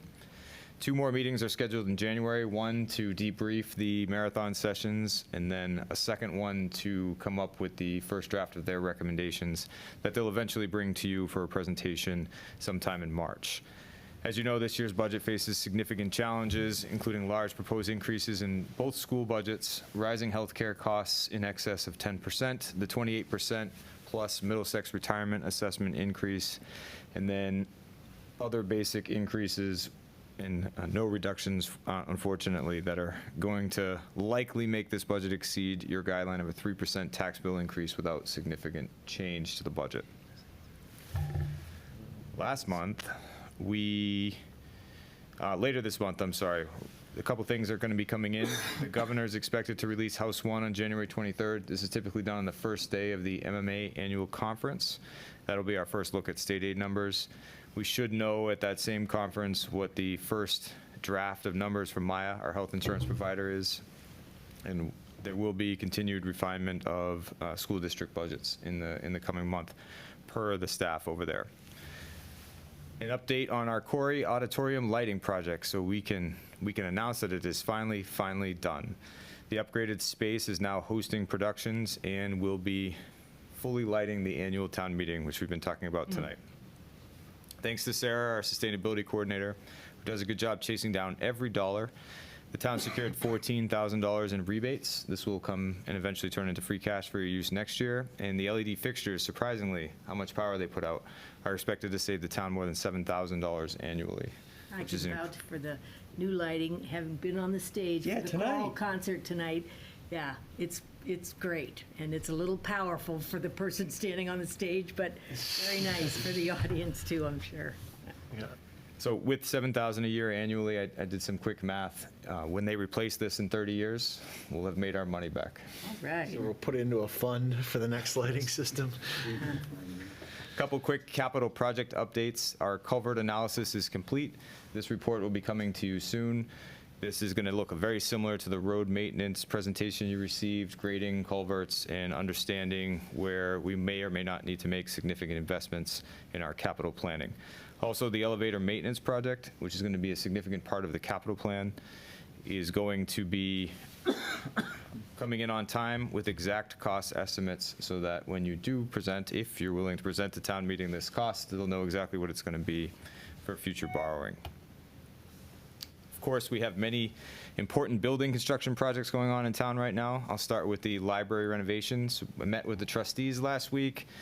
They have directed me to finalize contracts with Construction Monitoring Services, you recognize that name, as their OPM, and Schwartz Silver, who is the designer. Over the next 6 months, these firms will collaborate on finalizing a design. So right now we have a feasibility study. It needs to first go to design and then construction documents for bidding. If everything proceeds on schedule, this project could begin as early as next spring. There are still significant financial challenges in this project. We're still looking for people to donate to their capital campaign and hunting down every type of grant we might be able to get to bridge the gap between the original estimated cost and what we think the cost might be before we finalize construction documents, which there is a couple $100,000 gap right now. Can you finalize CDs without having the money? You can finalize the documents. You can't contract with a contractor until you have the money. So, but I believe the trustees and the building committee will be discussing strategies on bidding so that certain phases of the project will be alternates in case they're not able to hit their number. But for those who are interested in the library renovation, lots of interesting topics coming up in discussions with the trustees and the library building committee. The police station renovation, which is a little bit ahead of the library, will be going out to bid at the end of this month. I'll make sure the select board and the town knows when those bids go out. It'll be a couple weeks before those bids come back, and then we'll have the number in terms of what this project's going to cost. We will contract immediately with the winning bidder, assuming that the prices come in under budget. And as you know from our discussion earlier tonight, I have put a placeholder in the town meeting warrant article in case we don't come in under budget and we need to do something. For the fire station renovation, the select board was sent 4 bid packages for your review. You are scheduled to have a special meeting next week, the 21st, to narrow candidates down to 3 or 4 that you'll interview in your January 28th meeting. So we are meeting next week. 21st. 21st. But not a regular select board No, meeting, just a it's a special. special meeting. I know, but Send it out when in you were talking Kate's about here. voting about the parking lot, you said, no, it's February, but we are meeting next week, so if, No, but that was with the school committee, I thought we were talking about. oh, well, that's different. That was We need the when whole- we were gonna. Yes, we need the whole school committee to do the part. Yeah, and they were talking about the beginning of February. All right, got it, yeah, okay. So we said it's the 21st, yeah, which is ours, morning. next Tuesday 9 morning, 9 to 11? Yep. Okay. And we have the bids. Come prepared. But we haven't gotten the, Yeah, we got the documents. oh, we did, Yeah. okay. Sent those around. They're Haven't on looked at a, 'em. And Okay. the score sheets. they're on a Dropbox file, I think. Okay. And everyone will be happy to hear CMS is dominating the reference game, so you'll have all their reports on references. I may not be Is able the- to access Dropbox. It's not Yeah, secure. did it come from you, Ryan, the Dropbox? Is it only through notice? Dropbox? Okay. I mean, I have them on my computer now. I can. I have physical copies upstairs. I don't have physical copies. What's the No, best but way I to get them can, to I you? can email them to you. Email 'em. Well, they're huge. Well, it doesn't matter, I won't be able to get Dropbox. I want them on like I a can tell you right now. I'll find a way to get them. flash drive. Can you do OneDrive? I'll do it on OneDrive. Yeah, you can do a link. Some upcoming discussion points. The DPW building, the MFC is finalizing their analysis of their renovation options for your consideration. Remember, these are at the conceptual phase right now. They're looking at a February meeting with you to go over this upcoming project and discuss timelines and costs. When you say an analysis of renovating, is that involving a third party or is that just amongst? Okay. It is. It's done by third party? It is. One of our house doctor architects. Is worked on that it. through their funds, the MFC funds? From previous years. Okay. So they invested, we encumbered the funds so that they could complete this project, so it's not new money. Okay. And then this this budget thing you guys have to get done is also going to become a significant discussion point. I do encourage you to look at the budget, the capital documents as we discussed earlier to make sure that I'm getting you as much information as you need to be armed and ready for discussions with the Finance Committee. This report includes a couple sign approvals to include the chorus, which I think one of your members is on, was singing tonight. And then, of course, I'd like to recognize some staff. So Sergeant Stephen Mack of the Police Department has announced his retirement effective January 31st of this year after 33 years of exemplary service. He's known for his dedication to safety and community values. He was very involved in the community. Almost everyone in Carlisle has met Sergeant Mack. It was also interesting to read in a recent Mosquito article that Sergeant Mack has assisted in delivery of 3 Carlisle babies during his tenure, which is approximately 10% of the population. Wow. There's no way to thank Sergeant Mack for his service to Carlisle. 33 years as a police officer is incredible, and his leadership in the department. So he's a fixture in the community, and his mark on the careers of future officers and residents elevated expectations of professional police service and will last for decades. Hoping that we honor Sergeant Mack's career before his retirement or shortly after, and we are recommending retaining him as a per diem and traffic officer, so you will see him around. I also want to mention another retirement of Bob Connor from the DPW, just a mere 12 and a half years, improving our roads, providing the public safety that comes with plowing, and serving at the transfer station. So many people in town know Bob's face. He was a dedicated and loyal employee who was one of Jim Hall's best friends, hardest worker, and then when Jim was elevated to the director position, was someone he really leaned on to make sure that everything continued the way it had been for years. And I'll read it right from Jim because his writing in the newsletter is excellent. He said, "But do not fret. He will be working part-time for us running transfer station on his usual schedule." So although he's retiring, we will be retaining his services for a little bit at least. Good. The end of my report includes upcoming select board dates of interest. Most importantly, I think for you, the entire executive office, Aubrey, myself, and Gretchen will be at the MMA annual conference, January 23rd to 24th. So 2 days out of the office, but we are accessible and can make sure that we're meeting any of your needs. Also attached to this report is a draft agenda for the 21st, which is just focused on the fire station designer proposals, and then the 28th, which is primarily interviewing for the proposals. That is my report, unless the select board has any questions. Any questions? Any more? Okay. Sounds good. Warrants and minutes. Anyone? Oh, yeah, should we do some,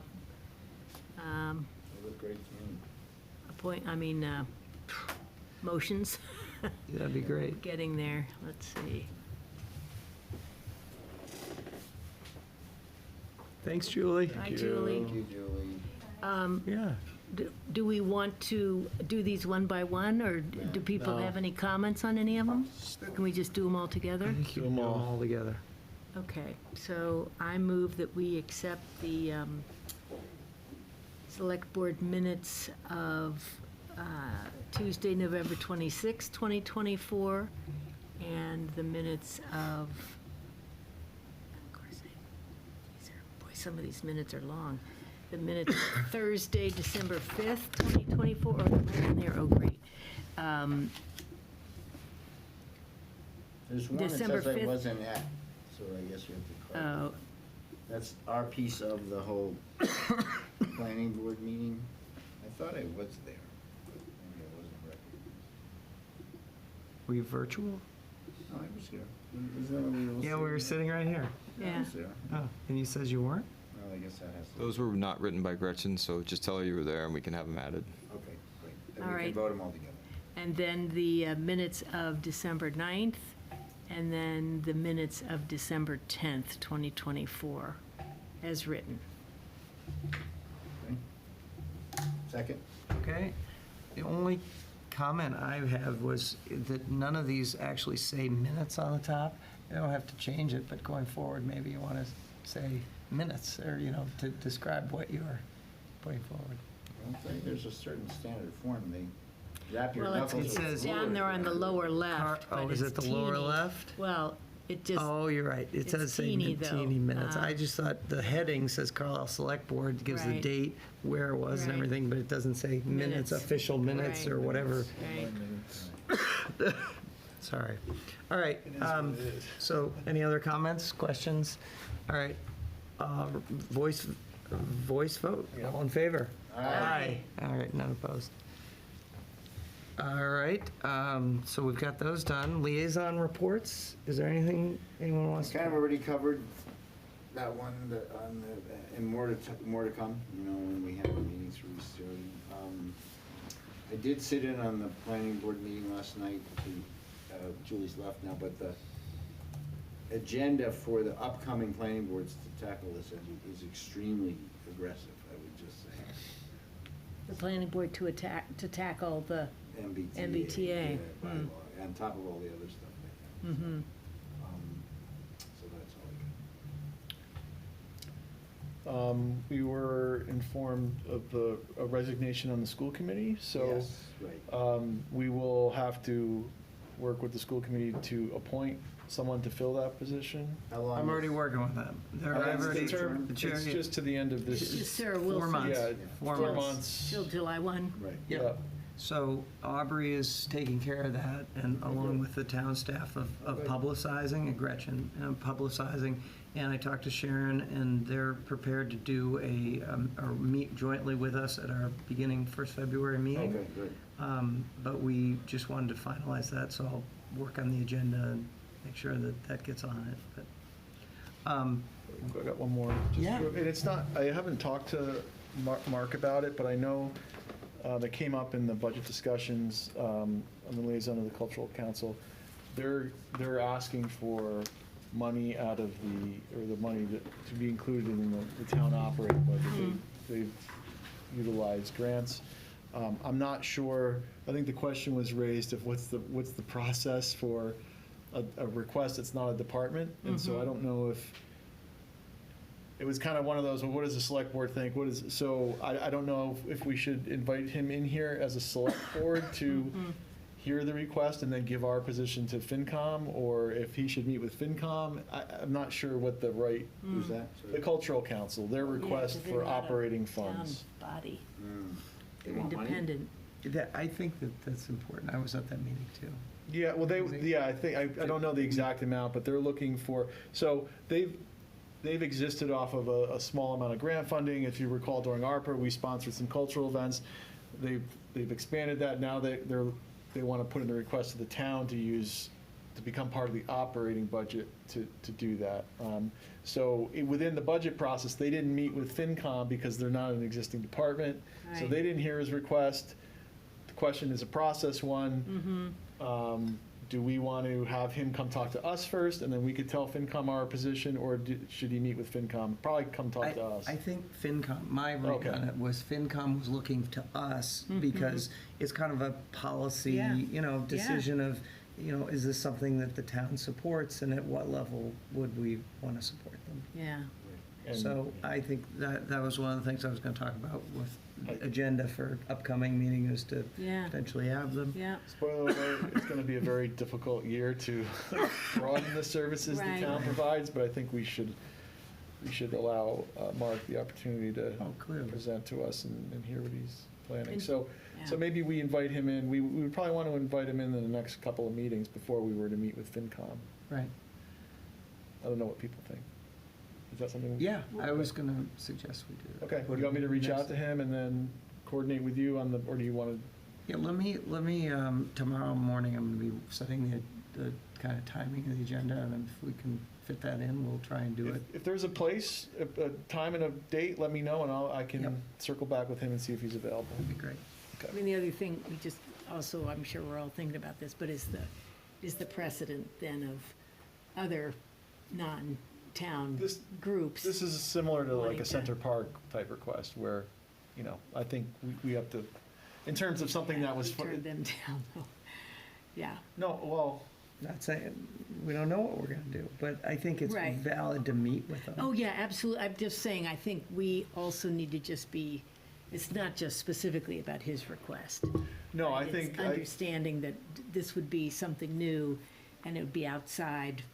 there's Yeah. a philosophical question that I think, even, it's a much bigger scale, but even like a community center is what, as a town, what are we doing now? What, are we looking to expand the services we're providing? Are we looking to contract the services we're providing? I think when you see the operating budget, it's gonna raise some.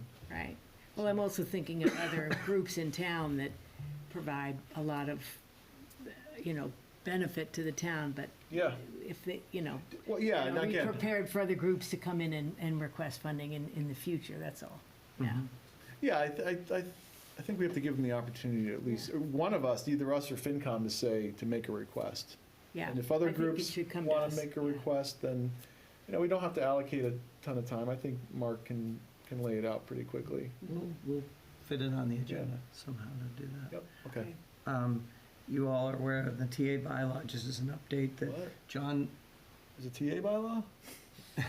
Mativier had suggested that there may be a conflict because he has to report directly to a board appointing, was it I'm trying to think of how it. He has to have an appointing He authority. he has to have an appointing authority. It ran it by legal counsel, and they said, well, no, if the state rep, or if the state representatives, the representatives vote to our bylaw in and can supersede it, then that wouldn't be a conflict, or, it'd be similar to the conservation administrator, or, the Board of Health, and he could report. The bylaw directly to- acknowledges that piece, but it to Ryan. then says that other parts of the employee's function report to the TA. Right. So what I'm saying is it doesn't appear like it's going to be any kind of conflict. Okay, It was good. brought That's up, good. and it was just, I just wanted to bring that up. Yep. One other thing that has come out, I'm on Ryan had asked me to be involved with the 250th celebration. Yeah. And I need to at least start to talk about that and what is going on. I don't know how familiar you all are with that, but, they're talking about between 150,000 to 200,000 people in Concord on April 19th, which is a Saturday. The event in Carlisle would really start at 6 a.m. They're talking about a dawn salute and having, it's traditional every year. They walked all the way to the North Bridge. But because of this, they're going to have more Minutemen participating in Carlisle. They'll likely have other groups. And so that'll be a bigger event. There'll be some parking challenges closer to town. And so there's a group that includes, at this point, with talking about the safety of all this, with the fire chief, the police chief, and Right. Scott Evans and some others. But the bigger impact is really the traffic flow to get to the North Bridge, because Concord is going to be shutting down the access to Concord starting at 6 o'clock on the Friday night before. And so we're going to actually kind of have to catch all these cars going into Concord. They're going to have to go somewhere. And in the past, in 1975, they parked along, really on, they shut down. We have two major arteries into Concord Road, which becomes Lowell Road, or, River Road, which. Monument, yeah. So at those town lines, they basically tried to catch the cars going in because there's nowhere for them to park. They're not going to be allowed to go into town. And they parked along the streets. So on Indian Hill, that neighborhood that's up off of Concord Street, and then on the Knoll Farm, is it, or Judy Farm Lane? It's, Off of River? Off of River Road, Knoll right. Farm, Knoll Farm. Knoll Farm, I'm sorry, Knoll Farm. Yeah. And that whole kind of network of streets. In 1975, they had 600 cars at one location and 800 at another And they location. were allowed to park there. And they're directed allowed to, park and there. so we're evaluating that 600. and going to kind of bring a plan to the select board of what, we think is the best strategy. But I want to kind of just prep you. Now, the big thing that I think about, safety is the most important thing, but also you've got to start thinking about the cost of all this, because what we're talking about is not just Overtime. Police detail. overtime, police, fire, because they're gonna have to have response. And then we're gonna have to get people from They're shuttled? Carlisle to, and they use shuttle buses in Did 1975. Carlisle pay for that part? Well, I think they did in 1975, and they're looking for us to pay for it now, and so. Who's they? They being the state, basically, who is, the state is, we had a, well, it's not the state, it's the, this event is going to happen. I guess it's a historical event, and so it's a celebration of that, and the state's aware of it. They're all kind of looking at each other as who's gonna do what. And Ryan initiated a call with Representative Cataldo, which was really helpful to get him, to really commit to us to, be, alert to this problem and to try and get some funding. There's been, reportedly, there will be funding allocated, but nobody's seen any money at this point. Is that right, or can you The House articulate? passed, what was it, 750,000, but the Senate has not. So we're gonna petition Senator Barrett to have the Senate approve this funding. If that funding level is approved, I'm pretty confident we'll get something. Okay, and that's all but how many different towns are having these celebrations then? Well, Concord and Lexington are trying to outdo each other right now, and then all the outlying towns have Right, something. so shouldn't they, they're presumably gonna be doing the advertising, the promotion of it, right? Yes. And so are they gonna come up, when they do that, are they gonna publicize a transportation and parking plan? It's already well underway, but this is much bigger than, there's rumors that the president's gonna come. The Army's, The president, I'm sure, will have his own. He won't need parking. the Army's gonna. You won't make a park in Carlisle. Celebrating their birthday at this event. It could get very big. They're setting up regional command centers. Right, but, yeah, two different things. So we have to be ready for a lot of vehicles coming, and we have to have a plan for that. But, transportation, I would look back to Concord and say, you want them to get there? Pony up. That, Pony up, get them, or figure out a way to that do is it. an option. That is an option, David, but if people come and they have closed off their town, physically. Right, but that's where I get back to the physically- first part, the publicizing of, But they own But if buses, the- yeah, they But own buses, that's right. If they do close off their town and they do not want to fund this initiative, and you're right, what we would, essentially, one strategy would be to say, okay, well, we're gonna close off Carlisle.